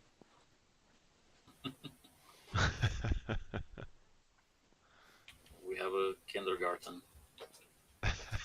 Zombie kindergarten. But spawning is pretty slow in this thing. Yeah, it is. So it's not really well suited for gunpowder farming. I have 3 gunpowder by now. That's like pretty... I mean, yeah, there's a bit in the chest, but... And also, someone has to be around all the time for them to spawn, right? Of course, yes. Well, why don't we just build this on top of our base? It looks evil too. Well, I explained earlier, we have all those hills, and we would have to make sure that we spawn proof all of them, or we get hostiles. Could we have used it? Are there any creeper spawners? Or stalker spawners? I There are asked no the same question. there are no spawners for stalkers. Oh. Yeah, only zombies and skeletons and spiders, and of course, damn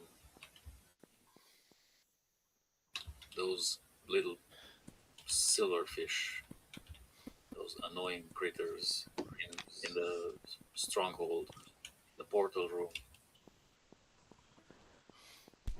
Okay, But the gas also drop gunpowder, right? right. Are there gas spawners? No, Uh, that would be a little bit scary to be around those guys Indeed. when they fire bombs at you. I mean, yeah, line of sight, right? Yep. So basically there is no spawner for something that drops gunpowder? Indeed. It does sound a bit OP. Yeah, it is. I do see that.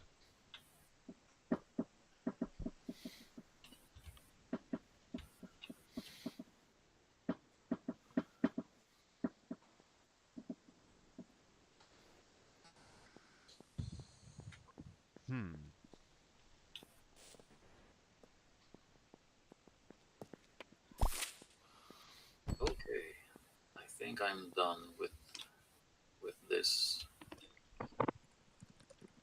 but I'll check if everything is properly spawn proofed, and it does look like it. Okay. But I feel like there should be a better late game mechanism to farm gunpowder. Somehow.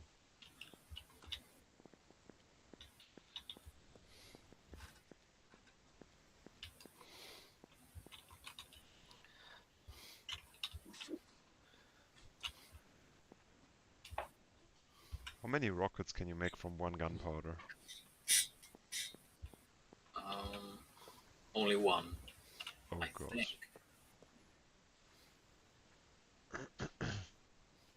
Or maybe two. I'm not sure.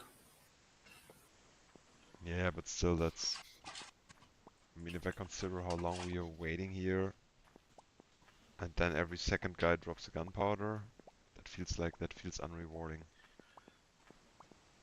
The thing is, you don't have to necessarily wait actively next to the computer Do and just wait here. You can just, you have a looting sword? yeah. Yeah. Yeah.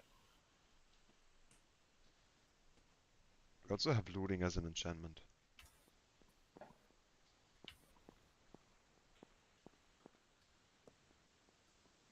And by now, we also have unbreaking as an enchantment. I think we got it last week.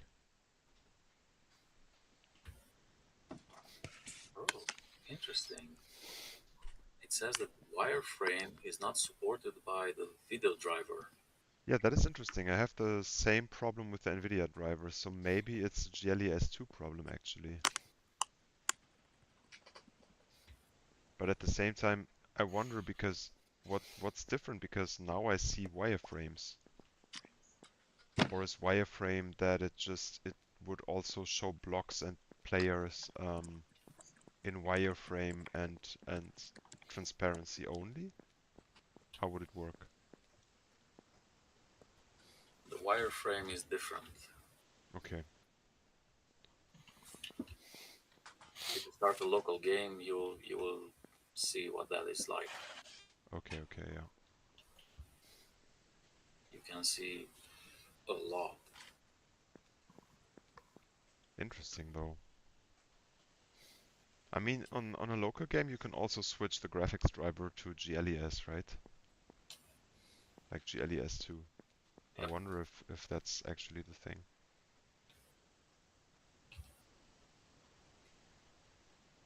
See graphics. Are you checking locally right now? No, in the browser. Because here you can't switch away from GLES to... Oh, I see. Okay. Yeah. I mean, you probably can, but it won't work. Or if it works, then it doesn't work. Ooh, okay. I think I already asked the last time, but I think so Mscripten does support SDL3 now, and Luanti also switched to SDL3, but I think I remember that you said it probably wouldn't bring much of a performance impact, right, Para? I mean, I don't know exactly what's changed between 2 and 3, but I would not expect much graphical changes. Hmm. There might be some changes in the input performance, because it did change the way that input happens, I guess, like Okay, keyboard yeah. and mouse. Yeah, but yeah, okay. But I feel like the input performance is not a major issue here, right? Yeah. So this probably won't do much.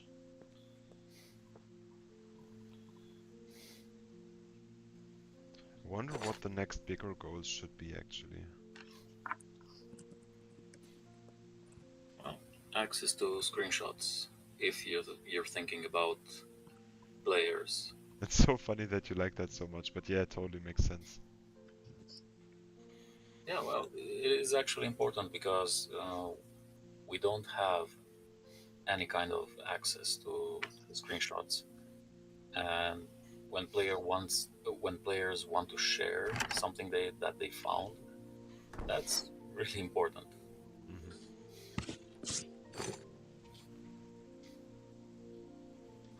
Yeah, I always feel like when I press my local print button on the keyboard, then it opens my operating system screenshot anyway.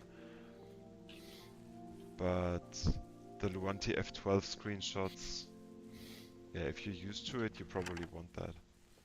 And Uh-oh. also we could show a nice gallery. What's all?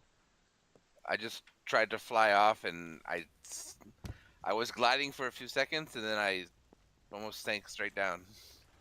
Ooh. But I think I recovered. Yeah, the last piece of the flight looked pretty good. Interesting.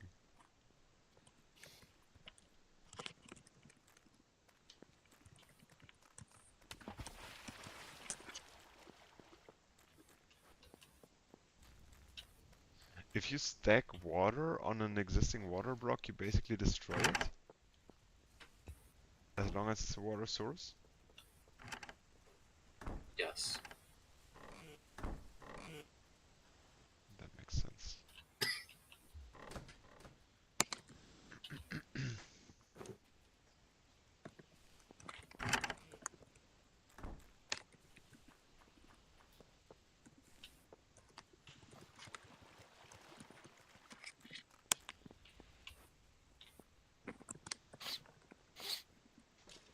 No.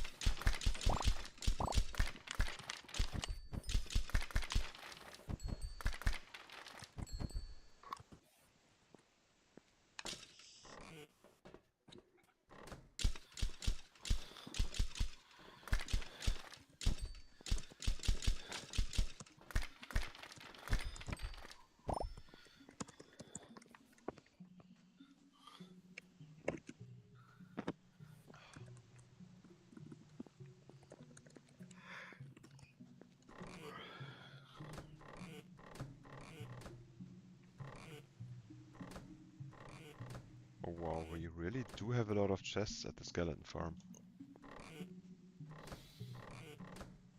Did you build this, Nico? I was just making sure that we don't run out of room for clothes and things. I see. Just a few. Okay, we probably won't run out of room, I suppose. That I should guess. be sufficient for a while. Mhm.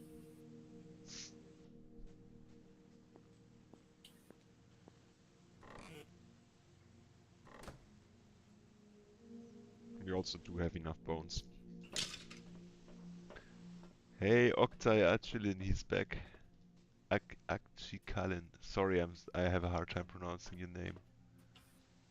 Use a screenshot in the frame on the wall. Oh, that would be nice, yeah. Rather upload my own. Yeah, you should talk to You Look So Good. He's gone for tonight, but he joined us earlier tonight, and he also wanted to show his own pictures in Luanti. I think he spent quite a bit some time to make it happen, actually.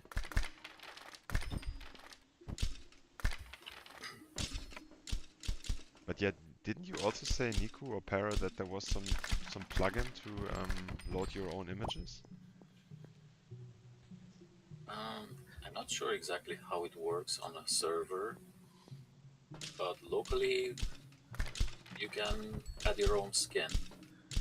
That is also something that I was thinking about. That would be a cool thing that the web application could also do pretty easily without the risk of compromising a client system, for example, because it's all in the WebAssembly container.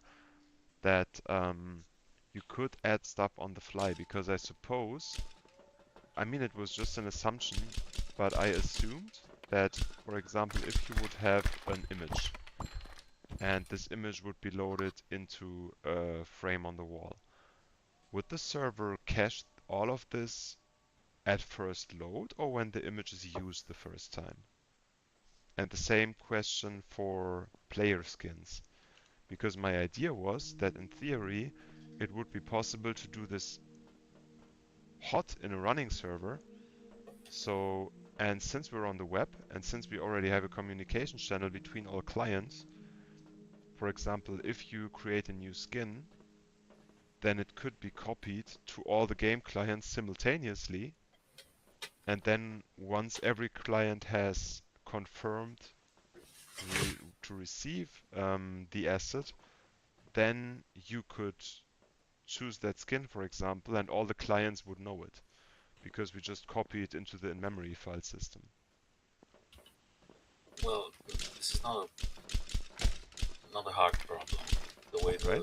the way Luanti works is that the server has everything. So this is by default. But I don't know how exactly the client could choose a skin that is posted on the server. That's what I don't know, how it would be manageable. So, but does the client share everything with every server right at the beginning, or is this also happening on the fly while the game is running? The Because in that client case, the client doesn't need anything. The client can be blind completely, just a simple client, and the server gives everything to the client. This is not the same in Minecraft. In Minecraft, the client usually has to have the mods and assets, and I mean the assets, they are supposed to be cached from the server, but in the case of the avatar, I mean the skin, they have a server that is dedicated for player skins, and they are tied to user accounts. yeah, That's what's different with Luanti. There is no centralized server to have a skin when you log in, a skin that everyone else would be able to see. So yeah. that's what I'm not sure exactly how it could be managed. There was a discussion in our issue tracker about the skin server, but it went nowhere. I mean, the cool thing is about the web environment is that you have completely different restrictions compared to, I mean, not completely different, but slightly different restrictions compared to a local file system. Because since the file systems are virtual, um, you could do some funny stuff between web clients that are in the same session, yet you would not want to do on a local operating system. Because WebAssembly is super constrained, right? These containers have hard memory limits and everything, so basically nothing too bad can happen.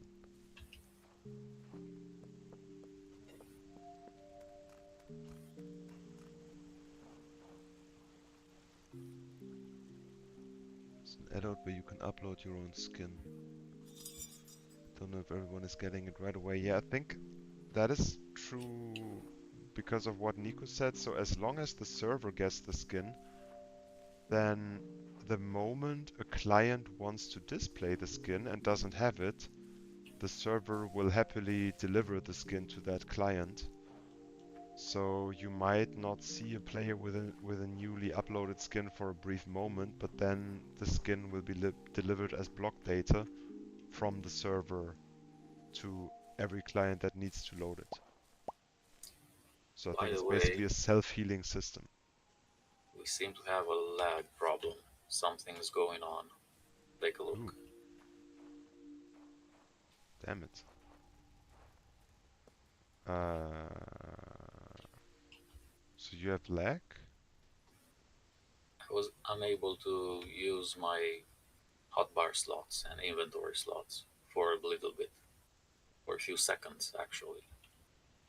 Interesting, okay. Something strange happened. All right, I have to get going.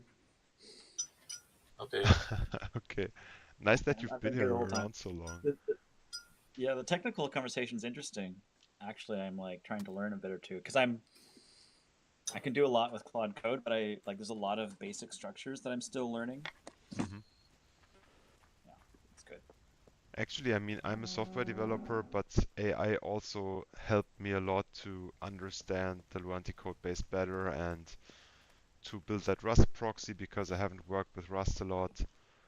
And it's Mm, always, take AI always with a grain of salt, but especially for learning, I think it's super useful I think so too. and for Um, exploring new code bases. oh, I have a question. Sure. Um, so the with the governance engine I'm building, technically, I figured out that I could write out all of the deliberation and voting content directly onto Solana just by sending memos to the same wallet. And so it just keeps transacting with a bunch of at this parallel transactions and types out everything. Hmm. And it's a way to get the whole thing on blockchain. And because I can do that, now it's auditable. And if it's auditable, I could release like a key. So if people made a group investment, that would activate that process if there was like a pooled escrow or something. Yeah. And so you could have a collective investment group and they would all submit a certain amount and then they would vote on the project. And then when the project was released, then that process would trigger. So are you thinking about this as a crowdfunding mechanism? Because I mean, the components for collective investment and maybe stuff like multi-signature and everything that's already around. If you look at stuff like Gnosis Safe together with what was the name of that thing we've been using now? Oh. Um, but equivalence exists on most blockchains, especially smart contract chains. Okay. Yeah. So I think, yeah, it could tie, like that was what Florian was saying, that maybe we should build a safe module and that my governance structure could be like, well, the governance structure for that, because it would be a fair launch. Everybody is, participating with a vote. Yeah, fair launches in general are a super interesting concept, I think, especially personally, I also like this for the gaming world because I feel like gaming crowdfunding, I have been burned quite a lot by early access games. I've spent quite a Right. lot of money on early access games, and I feel like sometimes it's just a rip-off. For example, Kerbal Space Program 2, I feel ripped Mm-hmm. off. And that, Mm. although I loved Kerbal Space Program so dearly, and I feel like if you can solve some of that with crowdfunding and people actually forming interest groups, and Mm-hmm. then the funders and the developers have to come to terms over time, Mm-hmm. I feel like this could be beneficial for the gaming world, but at the same time, quote unquote, the gaming world really hates blockchain. Mm. So you'll have Well, I a mean, I, hard I, time I talk. don't, yeah, I don't have to use blockchain for something like that, for just like, oh, we want this gaming feature. Hmm. So the company could like run the governance engine with their community, and then they get like one answer that has durable consensus. Hmm. Yeah. And then the developers know what the people want.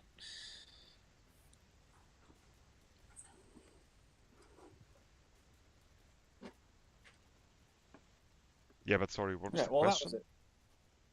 Oh, that wasn't a question. That was more of a statement. I was just saying that like that's a use case where game developers could query their whole community, their whole crowd, um, and then the crowd comes up with the idea, and then unanimous and then votes on it. So then they get the set of priorities. The developers get the return set of priorities. And it Yeah, could be like yeah, yeah, yeah. 10,000 people participating, and it would still work. And it wouldn't Um, take them any you research time. Actually, you they would do save know a lot of money. Juicebox, right? No.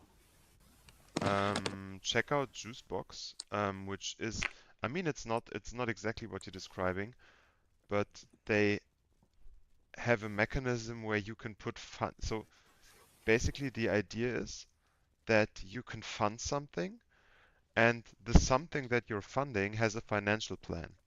And for example, the financial plan says, okay, we have a financial plan, we have 4 developers. Every Mm-hmm. developer earns $5,000 a month, and this Mm-hmm. plan can only change with 1 month in advance, which Mm-hmm. basically means you can put in money and take out money as an investor whenever you want. This is Ooh, not that's like nice. this is not for profit, so one token has always the same worth, I believe, something like this. I think that's basically their mechanism.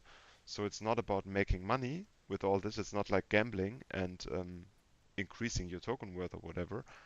But the idea is that people, it's also about collective interest and people collectively wanting to achieve something because you can fund a team with millions of dollars and they Yeah. still have a funding plan for 20,000 a month, and then they get greedy and say, "Ooh, next month we're gonna take 100,000 each," then all the investors are just gonna take out their money, and the team doesn't get anything because they have 1 month period before they can Yep. before the next plan executes. You know, Mm-hmm. Juicebox did actually the Julian Assange funding, the Assange DAO. Oh, Yeah, yeah, they're pretty well known. yeah. Oh, that's really cool. Okay, I'm gonna get going. Thank you for your time. All right, man. Talk soon. Bye bye. Bye. Bye.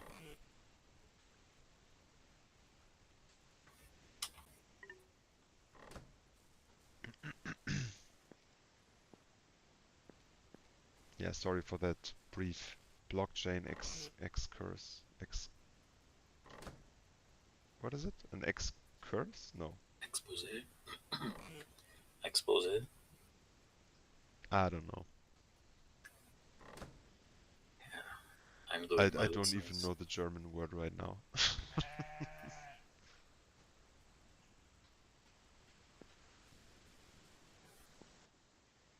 An expedition, basically, but no, in English, an expedition is basically if you have. No.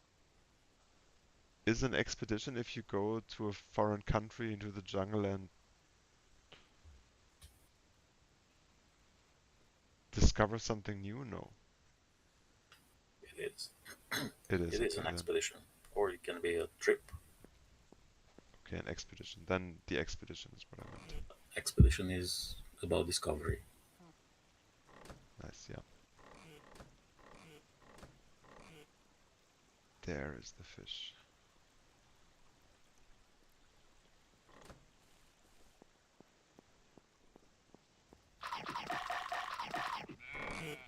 Okay, I think we just agreed to have leather. No, we don't. Where's the leather? Thought it was with the paper at the bookshelves. Hmm.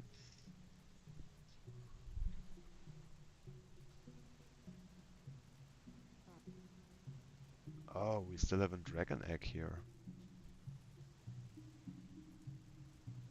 What was that good for? Respawning the dragon? No, something else. No, it's just decorative. Ah, okay.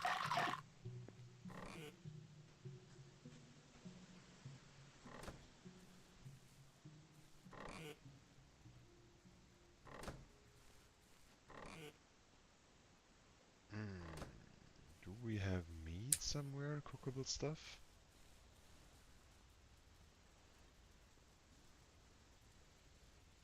Um, no, I cooked everything.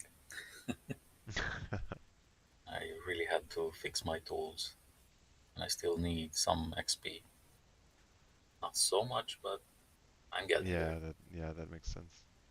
But then for fixing, you need to select the correct tool before you pick up the stuff out of the oven, right? Yes. Mhm.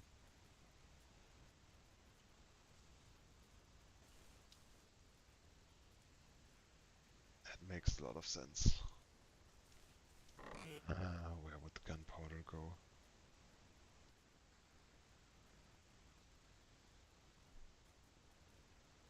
I wonder why I have this weird graphic glitches with the shulker boxes.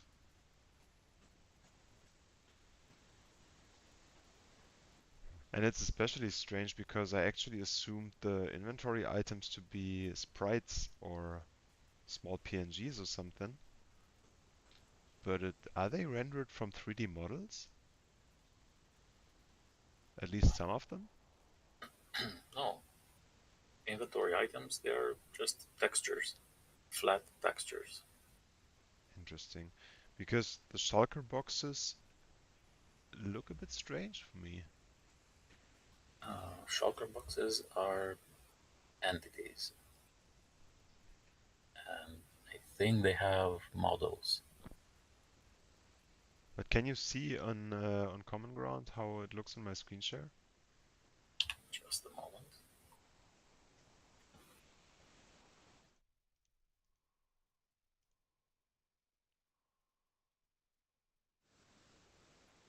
Oh, do you mean right now? Yeah, they Uh, always look like this, and I don't know why. oh, I think that's how they look like. Check mine. Yeah. Okay, but yours Mhm. look the same, yeah? Okay. Yep. Then I suppose that's fine. It, it looks like random pixels.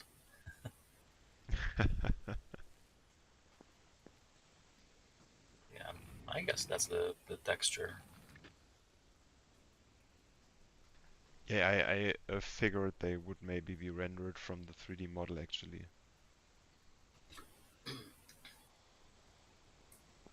Inside the inventory, there's always going to be some image used from flat texture. Hmm.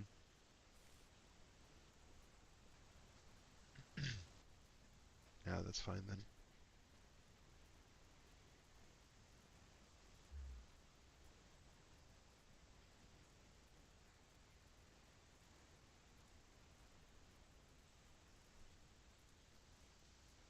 By the way, since we're here already, you might want to give me feedback to the game window sometime. I mean, yeah, the start page is obviously shitty, but what options do we want to have in the Luanti page? So currently I only made two simple graphics preset and an FPS selector. And yeah, the world list and upload world and everything, this will go into a sidebar, which will look a lot nicer than it does right now, obviously. That's still pretty shitty. But other than that, I would really like some feedback. That would be nice. Okay, I'll take a look at that later. I'm Yeah, feel free. I'm still doing some lessons.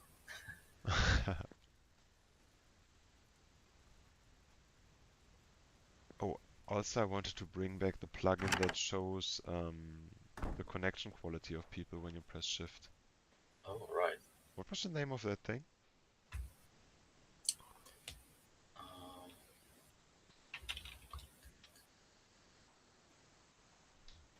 Something with online players. Let me check. Player Player list, maybe? list. Player list. Ah, yeah, it's okay. Yeah, perfect. All right. I Yeah, put it I'll add in that during the the next call days. chat.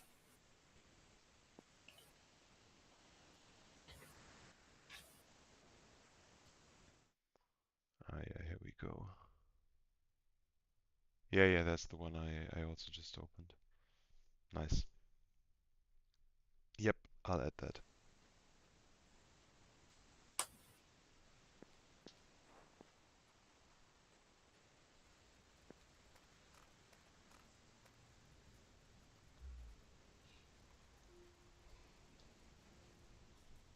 Oh, I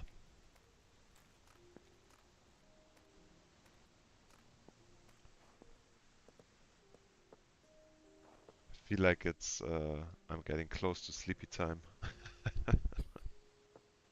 Well, it is late. Yeah. I think when I do a cigarette break, I might have another 15 to 20 minutes. Because after that, I'm usually a bit more awake because of the cold air now in winter.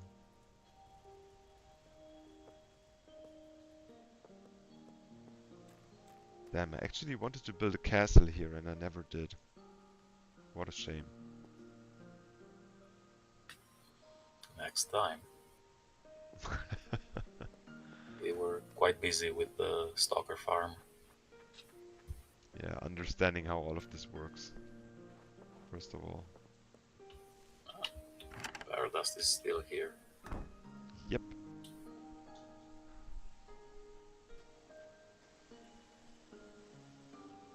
Everyone's still hanging out.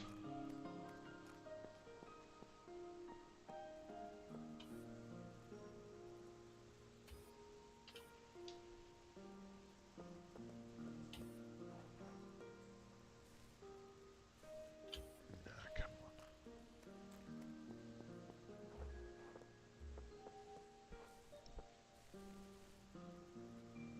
I wonder if you can turn down the delay on the YouTube video.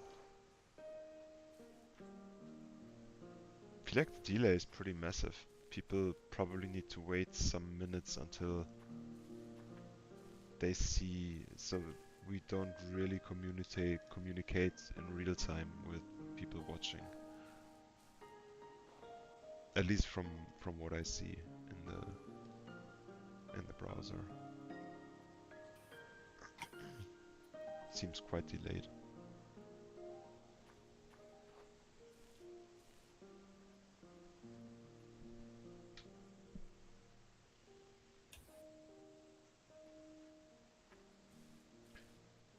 How does it work with wood blocking foliage from breaking automatically? Is this is also across wood, kinds of wood, right?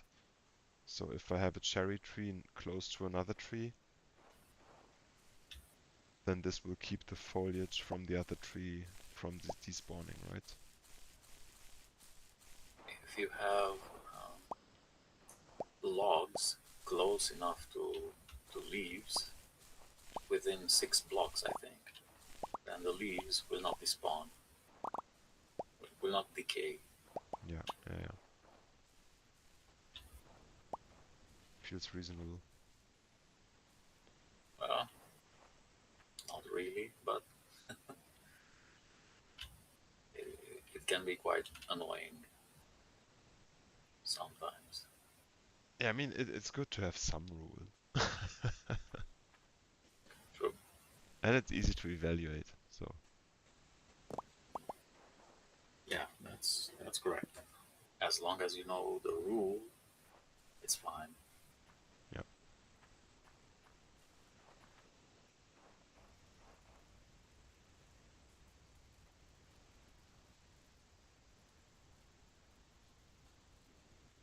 Where is Niku?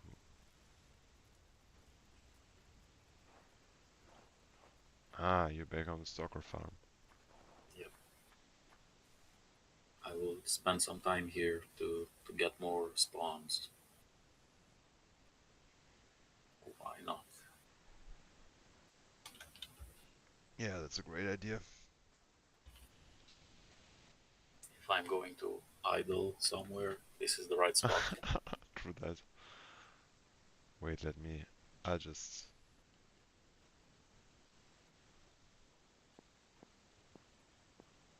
Sorry for cheating, I know. But then I can go for a quick cigarette break and people can at least at least watch you for farming stalkers. It's better than nothing. Yep. Alright, be right back in 5 minutes. Okay.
Alright.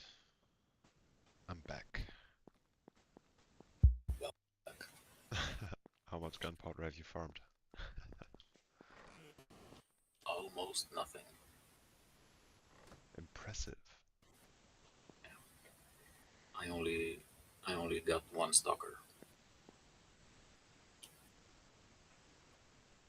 Do they spawn too slow?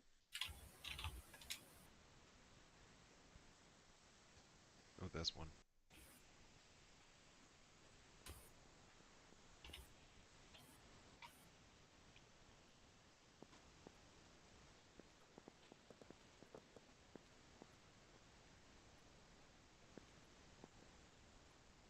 Can we improve this somehow?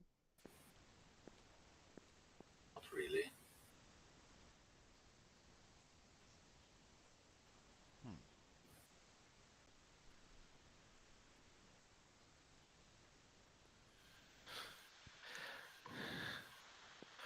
Are there any game settings that affect the spawn rate? Yes, I think yes. Like a difficulty setting or something? I see we don't have the Voxelibre settings here. Interesting.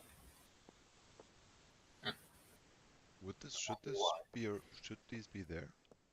Yeah. Maybe I have them on the server side? No. Huh. Where would they be? Well,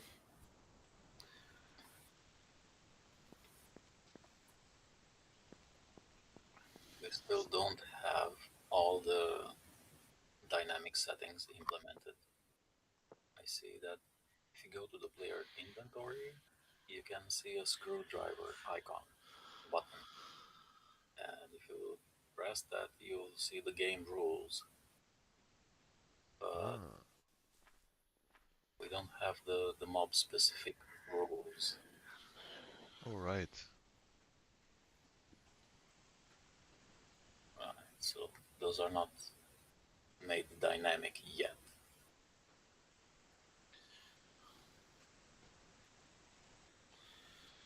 Yeah.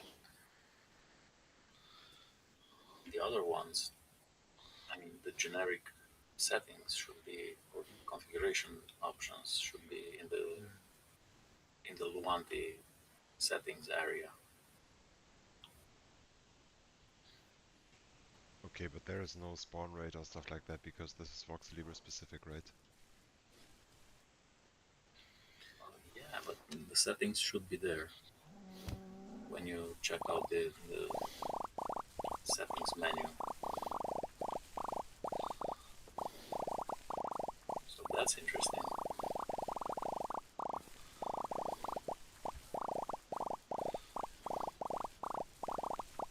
It really is. I will have to compare the normal client to the web version.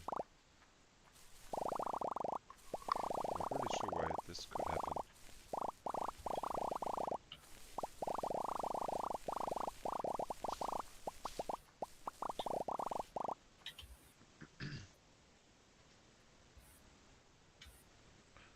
Wonder if this is affected by some compile parameters or something like that. But this would also be strange, right? This is more like Luanti not having the game in the games directory when it loads. I think you're adding the game later. No, I don't.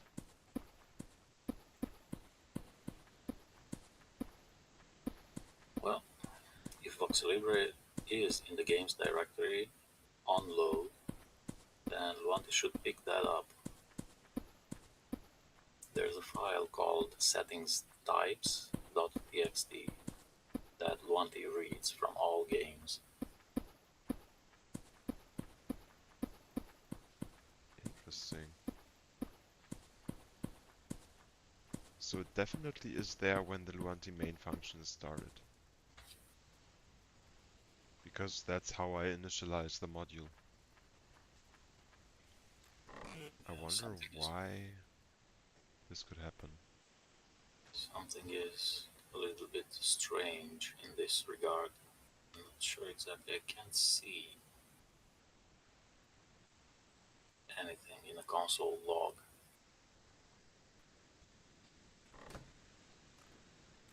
And I see that you're actually logging quite a lot. Yeah, some log stuff is missing because it didn't fix the null log function yet. That is, I'm not exactly sure what the problem was, but I think it was something about thread synchronization or something.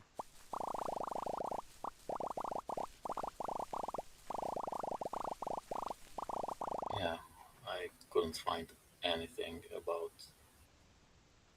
this. Although normally there should be no logging for that kind of a thing, but I looked just in case you logged something on your own. I do logs. I added some logging myself, but this is logging from the JavaScript side. It's not really the Luanti logging. But all I can say is that all the game files are present when the main loop starts running.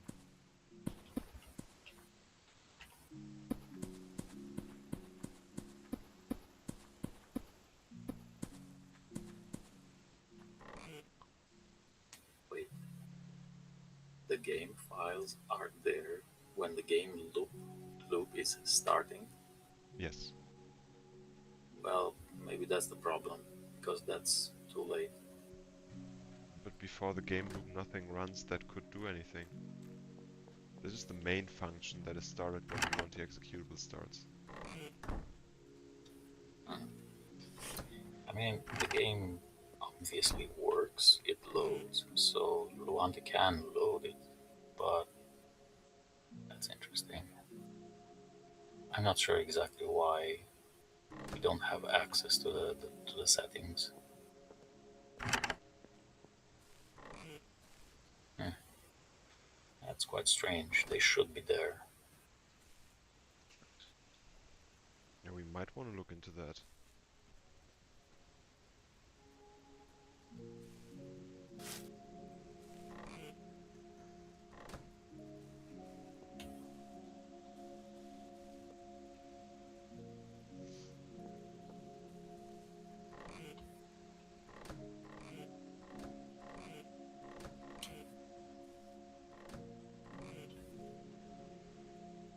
Why don't we have gunpowder?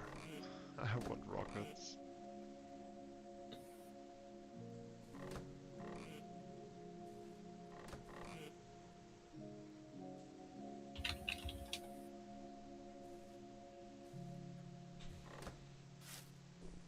Should we Okay. build a minecart to the stalker farm?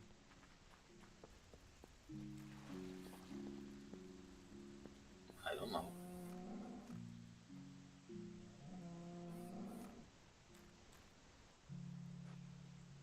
We should start building minecart tracks for something. This is not that far, so Yeah, that's true. I don't really care about making a track just for this. True that. Okay, so I see when you craft rockets, you get 3 of them. Mhm.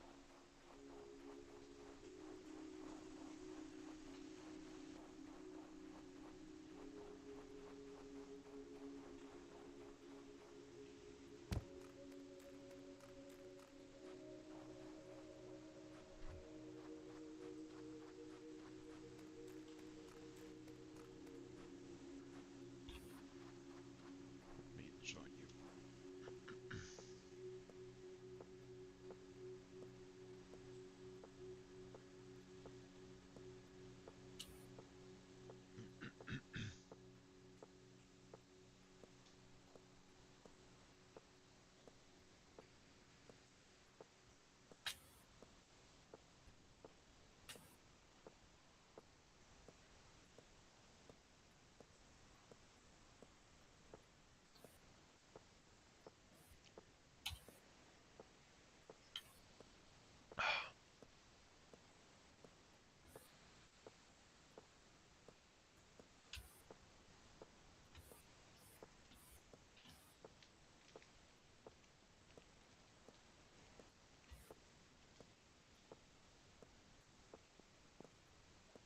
hello.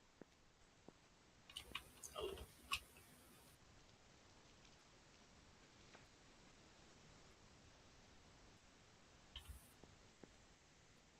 I think we have a baby zombie incoming. Yeah, one guy is up there.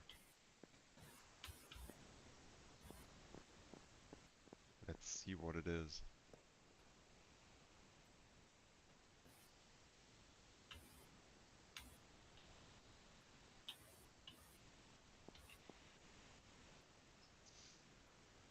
Whatever it is, it doesn't want to come down. Yeah, we really need to fix the water physics. I mean, the engine should fix the water, but Do you? technically the games could also implement their own water, So you but think that's not. it already is in water, but the water physics don't push it down? Yeah, yeah. Hmm. Right now, that baby zombie is at the edge, but not pushed. They can stay on the edge. Ah, as long as they walk in the wrong direction, basically. Yeah, that shouldn't be possible, but it is because that's Luanti water, Yeah, I see what you mean. Yeah, makes and sense. so far, no one tried to re-implement the water. So we have the default water. So, but this is a game engine problem. Yes, Oh,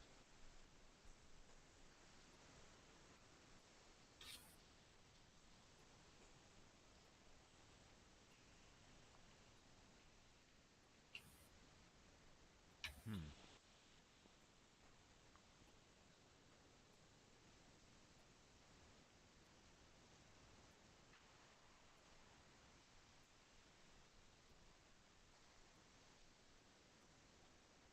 Yeah, problem is I have so much stuff to do and so little time, right? Like everyone else.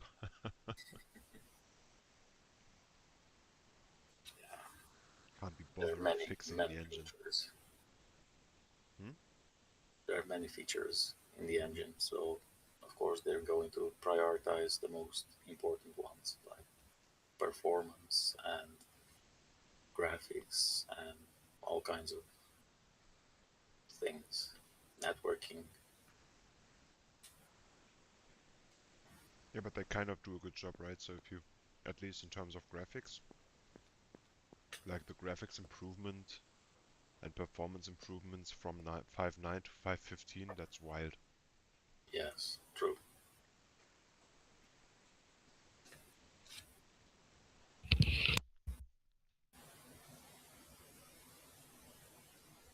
And I feel like just for the web version, there's also lots of web-specific improvements that you could make. I think specifically in the buffer handling, there's a lot of improvements that could bring some speed ups. Although actually, I must say, I wonder how much performance the buffer handling actually costs. But I see that on the local client, if you manage to make FPS unlimited, it's still so much more performant than the web version.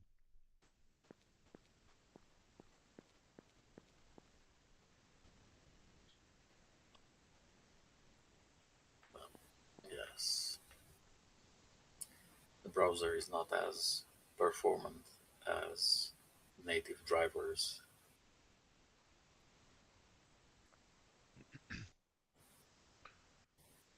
And I mean, you see that for Luanti too, right? Luanti has a lot of operating system specific compile parameters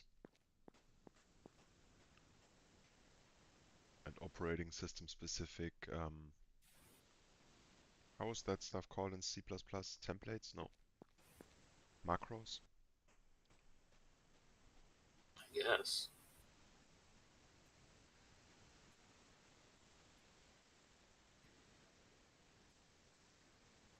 This here, port is still kind of rudimentary. you're talking about compile Yeah, features behind if defs, right? yeah, exactly. Right. Yeah, it's so funny. That was actually that one breaking thing that made the performance on macOS so terrible. It was a two-line change. It just assigns buffers a bit differently. And it went from really bad rubbish performance that was constantly blocking and looking really bad. It just went up to 150 FPS on Johannes' device. Oh, nice. Yeah, just because of buffer handling.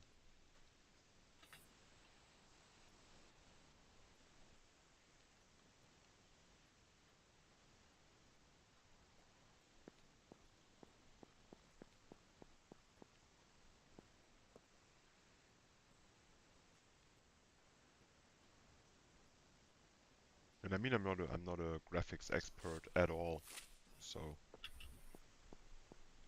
a lot to learn.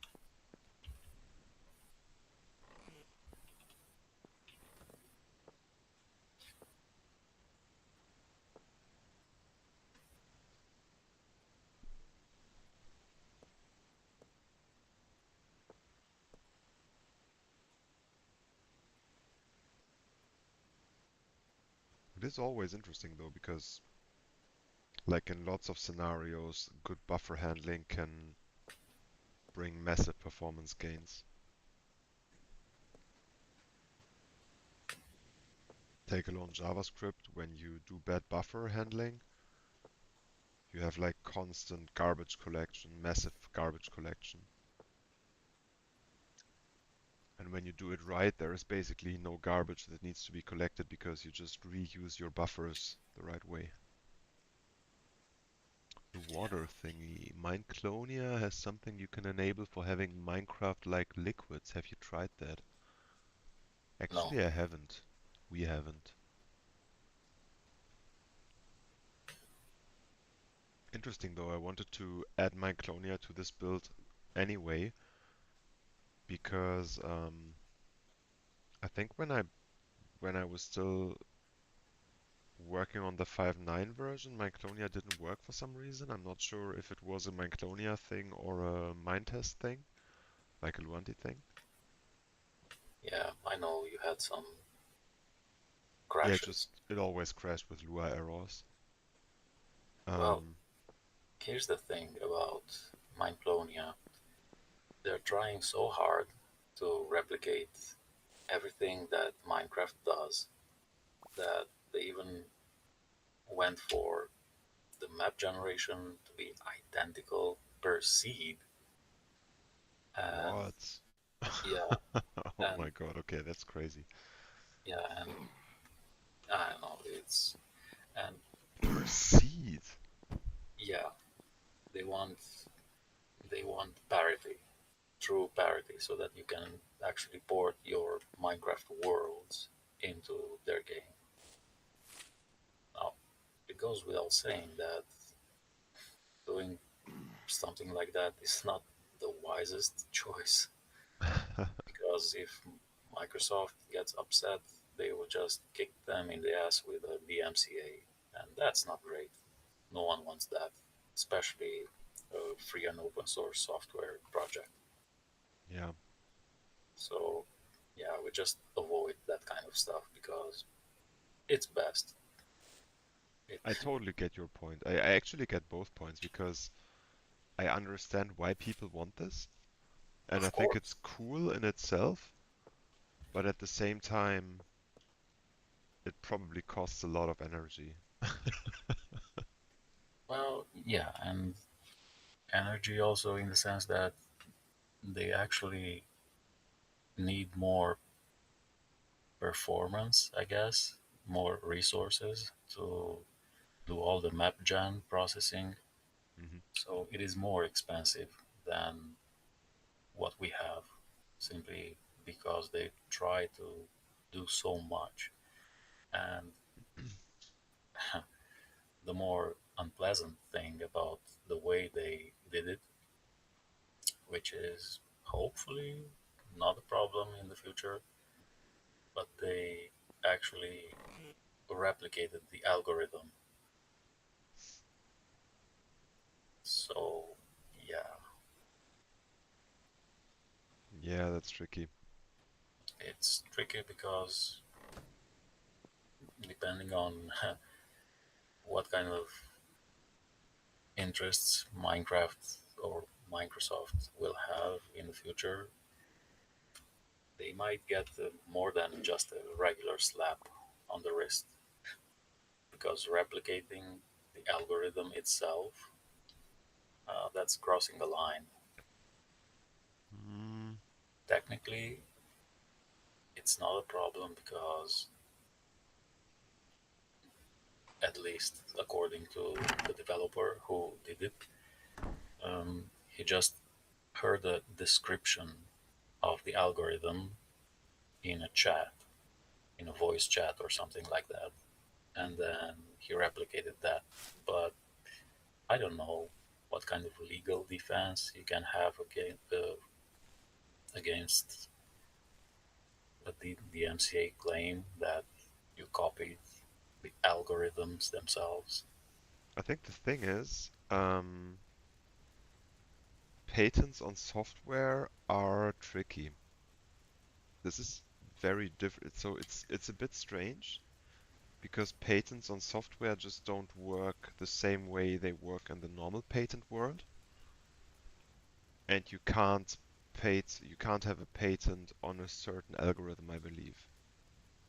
You always need to have some.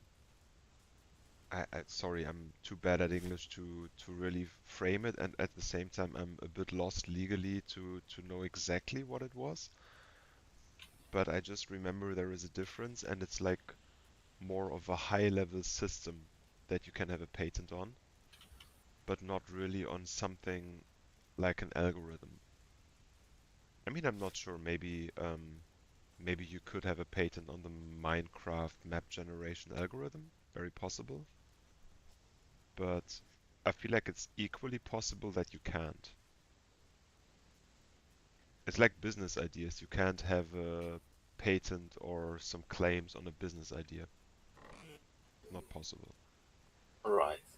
But the problem is that whenever lawyers get in the middle of something like this, Yeah, yeah. It just gets it's not annoying at least. necessarily a case that they have to prove that they have a patent or on something. They Yeah. can claim that they had suffered losses because this game replicated Minecraft to such a degree that people stopped using Minecraft and moved to this game. And I don't know, they can come up with some measurable damage. And even if they don't end up actually getting any kind of conviction, how can you fight them? Hmm. Yeah. That's the problem. I mean, which free and open source software has money to spend on lawyers? Yeah, obviously. So And you can even just if, destroy someone personally. yeah, so this is, even if they're completely trolling, they can still cause some serious issues Yeah. just on the base of having proof that they have indeed replicated a lot more than just some gameplay. When the source code is there, and then they can just put them side by side and look how far they went. They replicated even in they replicated algorithms in detail. So yeah, it's complicated to defend yourself against those claims, and it's not for free.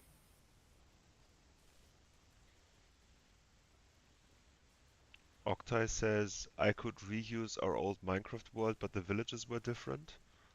The custom map gen is really expensive, but the default map gen is fine. but they could just drop the custom map gen as long as they don't copycat the textures. Yeah, that's something that's so funny, right? I mean, if you think about it, writing an algorithm for map generation is probably a lot more complex than making a texture for Steve or whatever. But at the same time, one thing is a brand. So as soon as you have a brand, it's legally defendable. But if you have an abstract concept, like how code does something, then this itself is not protectable. Yeah, It's I like don't know. all From a these, legal perspective, yeah, this legal stuff is stupid. I would not bet on any outcome.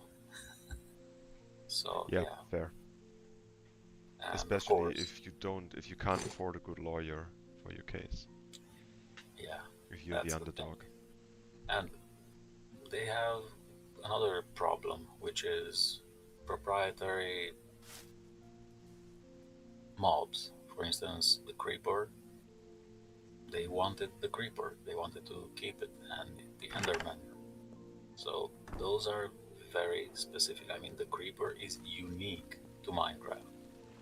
So there's literally zero defense against that if Microsoft would choose to be nasty, because that's even part of their branding. So Yeah, I it's mean, but for example, for Luanti, at the same time you said that Voxelibre had spares before Minecraft had them. yes, So this probably is more true for Luanti. What the hell? I need to go to bed soon, I think. This is more true for Voxelibre probably than it is for Mineclonia, because Mineclonia probably tries to replicate, while Voxelibre makes new stuff happen that Minecraft doesn't have. yep. But this Anyway, is still, yeah. our spears are different because when we made them according to whatever specifications we thought they would make sense, Mhm. and that's it. And then Minecraft added spears, and they did them differently. So that's it.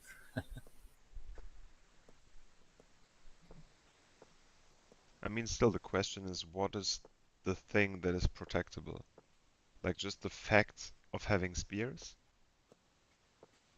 Oh, of course, many games have spears.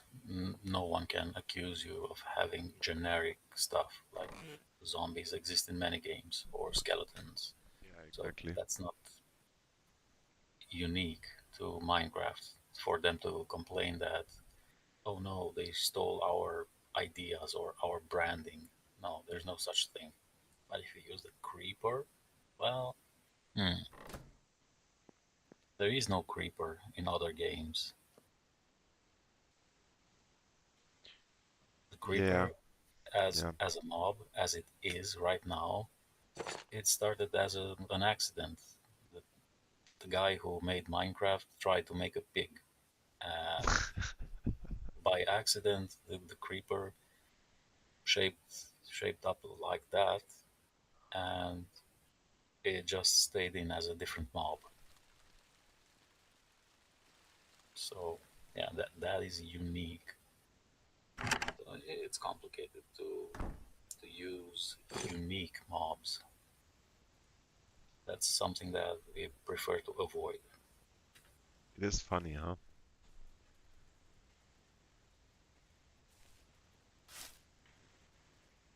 No one has the kind of resources that Microsoft can throw in any kind of legal matter.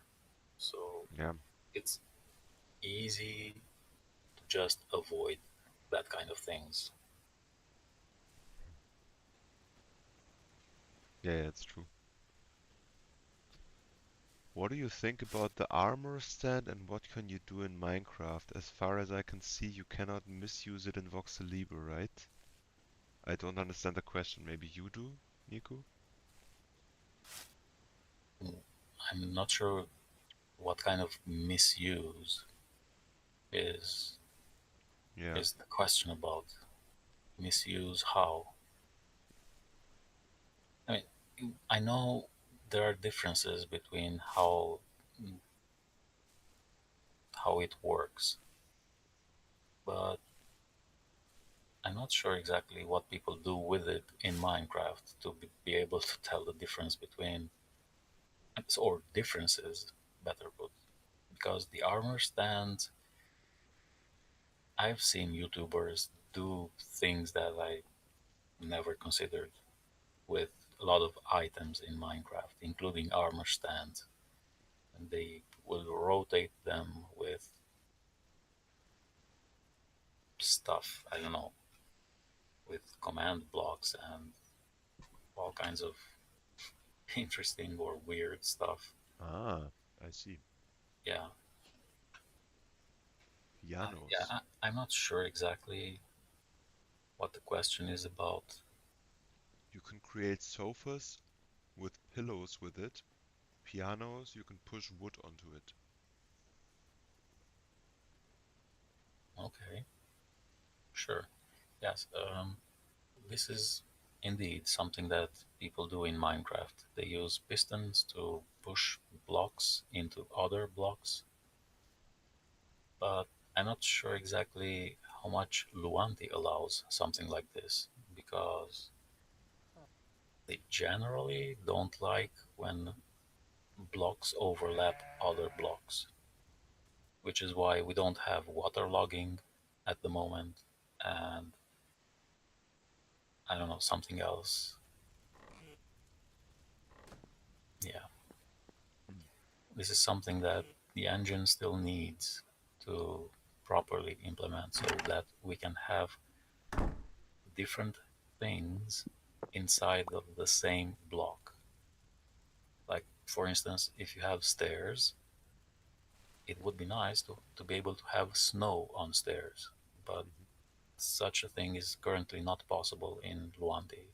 Those stairs will look like original.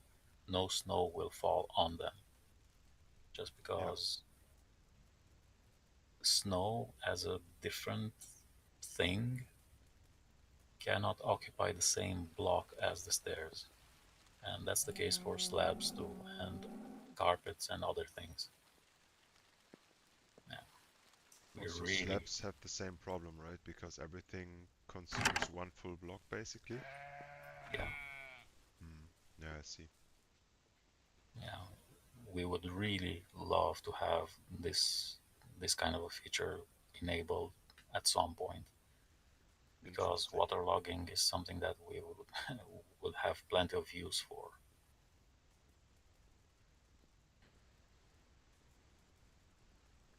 So I believe, basically, this was just mean mixing block types in a single block.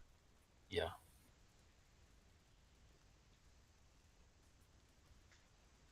I think this would also affect vegetation in water because currently kelp and seagrass are not exactly plants that you place on blocks. They are just decorations on top of blocks, and if you break the block, everything breaks. Hmm. And if you want to only harvest the seagrass, for instance, you're actually also destroying the block that the seagrass is placed on. It's really weird. It's just a hack the way seagrass is done. So yeah, it's it's a little bit weird, and this is also the reason why currently we cannot have seagrass with bone meal inside aquariums because you have to bone meal something that is in a source water block, but we would have to transform that block into a block variant that has seagrass attached on top. instead of instead of allowing that block to just be the same block and placing seagrass on top of it. Yeah, I agree. That's strange. So yeah, it's something weird, but that's part of the engine being the way it is. So yeah, we're still waiting for a solution for this kind of features. Hmm. Yeah, that makes sense.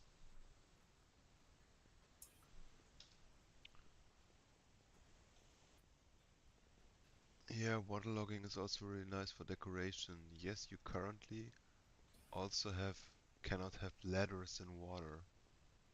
Yeah, We have this really nice 3D ladders add-on, but it just looks silly using them in water as well. true. Hmm. Yeah, and it's the same for rails. And if you look at ocean monuments, and those look bad because the stairs cannot be waterlogged and slabs the same. Hmm. So the water is displaced basically, and it just looks weird. Yeah, But that's the same thing like in the boats, right? The sunken ships. yeah, You same. also have like when there is an open door inside of the ship, then inside of that door you can breathe. That is actually a bug that became a feature in Minecraft, and they kept the Oh, they seriously? yes, they kept it as a feature because Hmm. they wanted to they allowed players to have something to breathe underwater until they get respiration and potions. Hmm. So yeah, that that was that's an old feature. Did it stay around in Minecraft or did they change it at some point? No, it is still a feature. That's so It funny. was it was adopted as a feature since beta or something. It's not a bug, it's a feature. Yes, they said okay, we will allow that. Hmm. Waterlogging in Minecraft is quite an old feature, but they didn't change uh, doors specifically because the players found that extremely useful, and it has a positive impact because it allows you to stay inside air blocks, which allows you to mine fast underwater. Hmm. Now, we don't have a problem with mining underwater because we allow the player to mine as fast as they would in out in the air. But in Minecraft, mining underwater is really, really slow Hmm. because it makes sense that water is you just move much harder in water. So kind of makes sense that if you mine underwater, it's hard. So that's more realistic. Yeah, I But see. but the doors underwater allow you to stay in air and mine normally as you would mine on dry land. And it's doable in Minecraft, the latest version, even in Bedrock Edition and Java Edition, you can use doors underwater to breathe. By the way, I think I fucked up. How can I put uh, how's that called? An item frame in front of a chest? Shift. Ah, thank you. That was easy. Yep.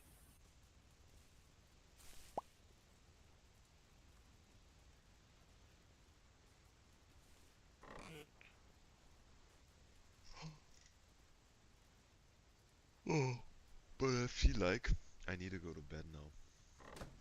Okay.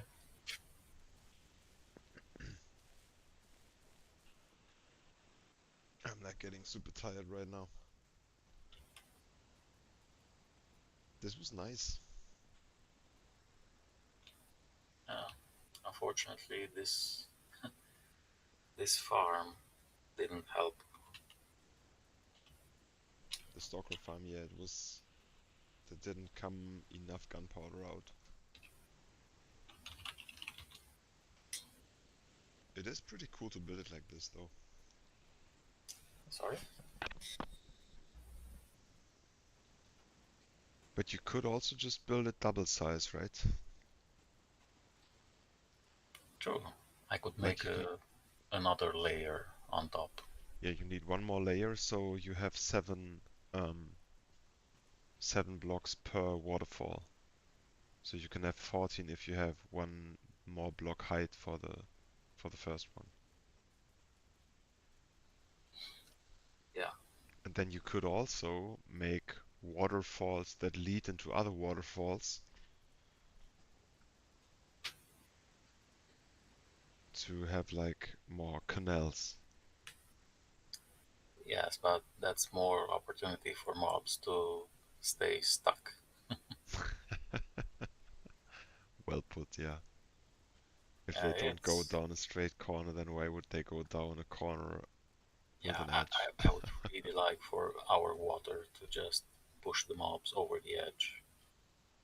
But Mhm. of course, the thing is, I'm not sure exactly what's going on with spawning here because it should work better than this. Mhm. So something is strange. I'm not sure what. Yeah, that's odd.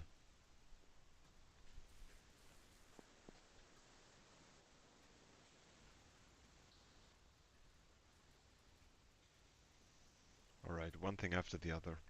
First of all, I'm gonna make the website a little nicer now. Then I'm gonna improve the proxy that it can handle reconnects in a good way. So in case someone gets disconnected, they automatically reconnect and you have a lag instead of a disconnect. What else? Screenshots. Yeah, screenshots. I mean, think about it. That's advertising. People can share what they do in the browser version. That's important. Yeah, it's true, definitely. And it's not so hard to do. I don't know if they could just share the screenshot, but no, from a personal instance on a personal computer, they can't share a link directly to their own screenshot. I don't No. see how they could do that. Yeah, the problem with that is um, that when you have screenshots, there are no thumbnails. So currently you would have to fetch every screenshot to show it in the list. And I think that's probably gonna get out of hand pretty soon. Because you need to download them from the OPFS and you can't really downscale them. So if you have 100 screenshots, that's probably, I don't know, several hundred megabytes of memory. Yeah, I'm not sure how that could be done easily. And building a thumbnail mechanism on top is also tricky because you would have to build it in Luanti. Um, the screenshots themselves can be taken either as JPEG or PNG, and by default they are set to PNG for quality, of course. Yeah, But they, you could override the default setting to JPEG, which lowers the file size, so that makes it way more accessible. that's true, but it also looks more shitty. But not if you make them 90% quality. Yeah, that's true.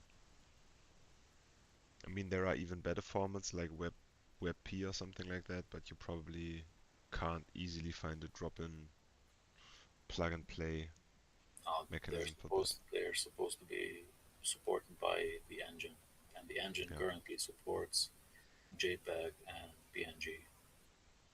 Yeah. Okay. That makes sense. All right. I will go to bed now. Also, my eating stopped. Oh, now it works again. My eating stopped working, and now it's back to working. Well, okay then. So strange. Okay. It was really nice. Okay, wait. I will exit to menu now.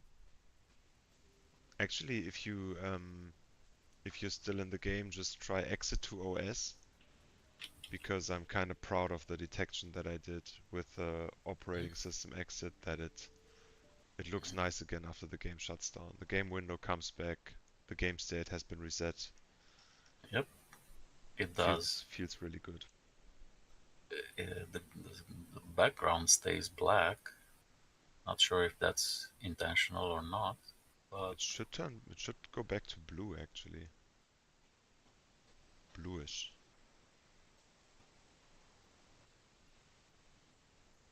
Or what do you mean? If you refresh the page, the background should have exactly the same color that it has when you freshly load the page. Okay, then it's good. Because I want to put the whole page into dark mode, so I feel like I don't know, and I rarely meet gamers who are fans of light mode. So I think for the first version, dark mode is my go-to.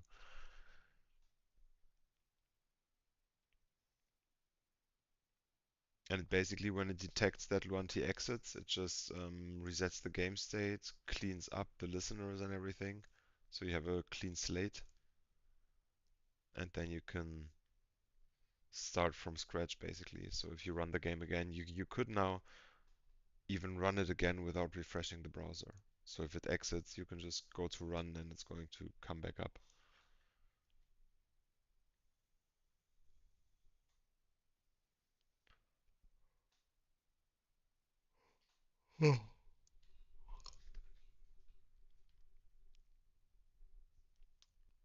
Yeah, I'm also super happy to, I must say. Good night, Octai. It was nice you visited. JPEG 90% is nice, and WebP, perhaps cache them using something like Cloudflare. Nah. Okay, I'm pretty sure Octai already left, so I'm not sure this message is going to reach this person, but there is nothing to cache with Cloudflare because everything is local. Like Luanti is running locally in the browser. There is nothing of the game status on the server. So this was a purely local peer-to-peer game without any server involved. The only thing where a server is required is helping with the connections between players. So the proxy server manages or offers a networking functionality with virtual IP addresses between everybody who's in the same game. But the save game and all of that, and also screenshots and everything, is all on the local machine in the browser. Just as a quick clarification.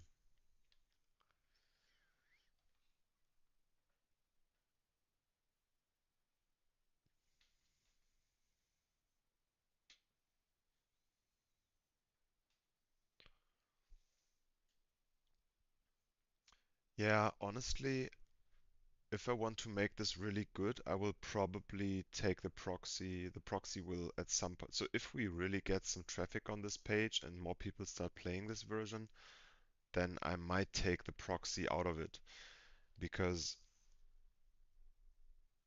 it's like there is just like a natural mismatch, right? So if some player opens up the game, then they download the game asset, which is like I don't know, 100 megabytes or something. Um, and the proxy server is running parallel to the web server. So if there's a lot of load on the web server, this might also affect the proxy server and might reduce ping and everything. So to make it really good, I think the proxy server should go on its own machine, basically. Because the proxy server, you want that thing to be as uncongested as possible because that's what makes the game experience between players nice. Especially when flying, exactly. But I'm super happy this already improved so much because if you think about it, like the round trip time, 300 milliseconds, if there is a proxy involved, it's not super bad. Because Para, when pinging my server, he had like a ping time of, I think, what did he say, 150 milliseconds or something. Um, so yeah, that's like that you already have most of the round trip time, like at least a massive amount.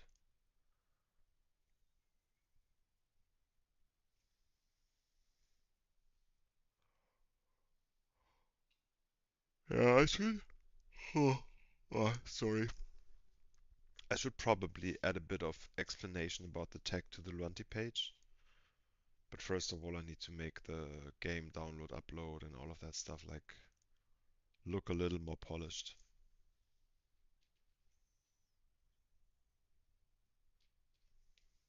Yeah, yeah, exactly.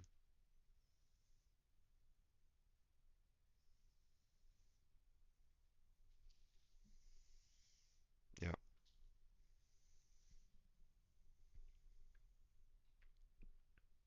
yeah, totally.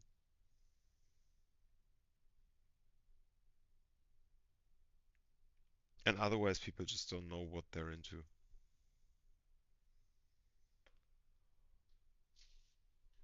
Hmm.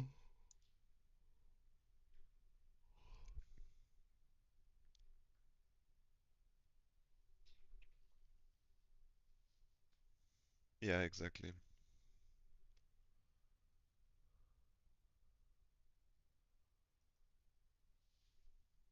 Yeah.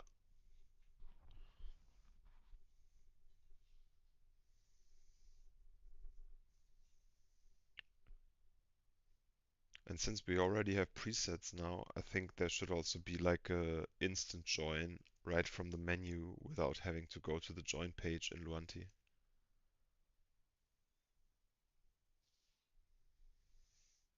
So like quality of life, convenience, this should all just feel super polished and easy to use.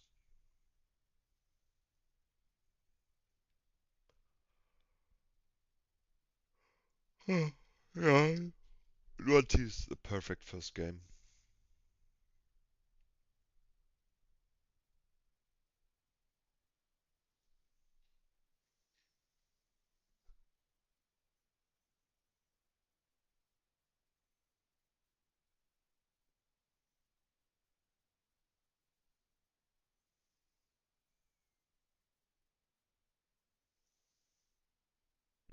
Yeah.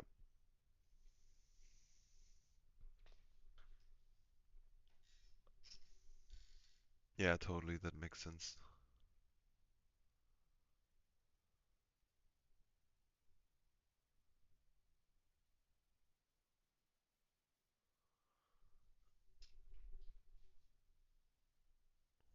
Yeah. Yeah, yeah, totally.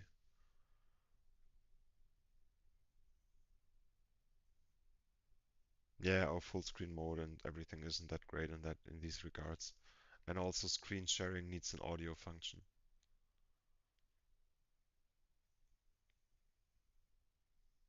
Yes. No, currently no.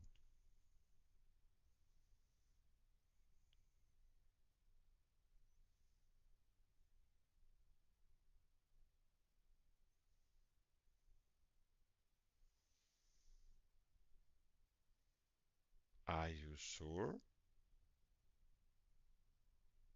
It's definitely not my desktop sharing the sound.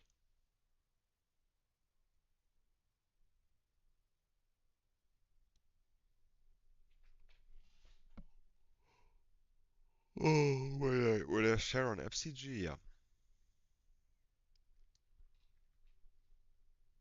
At the moment, the only way you can make a game, I mean, OBS has a mode for this.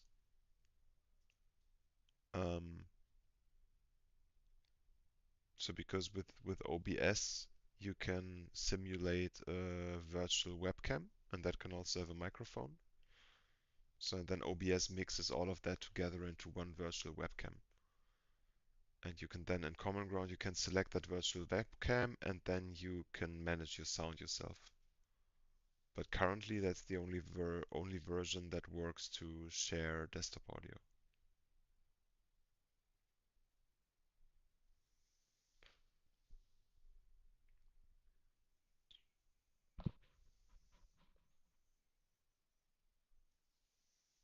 Yeah, yeah, totally.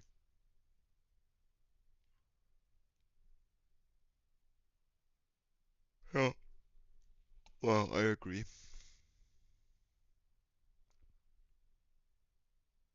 Mhm.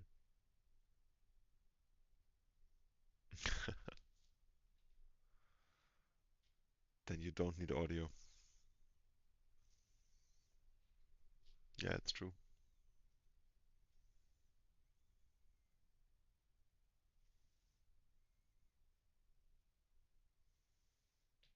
Hmm.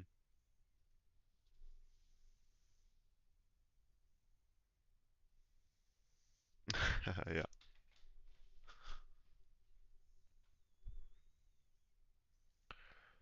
All right. I will go to bed now.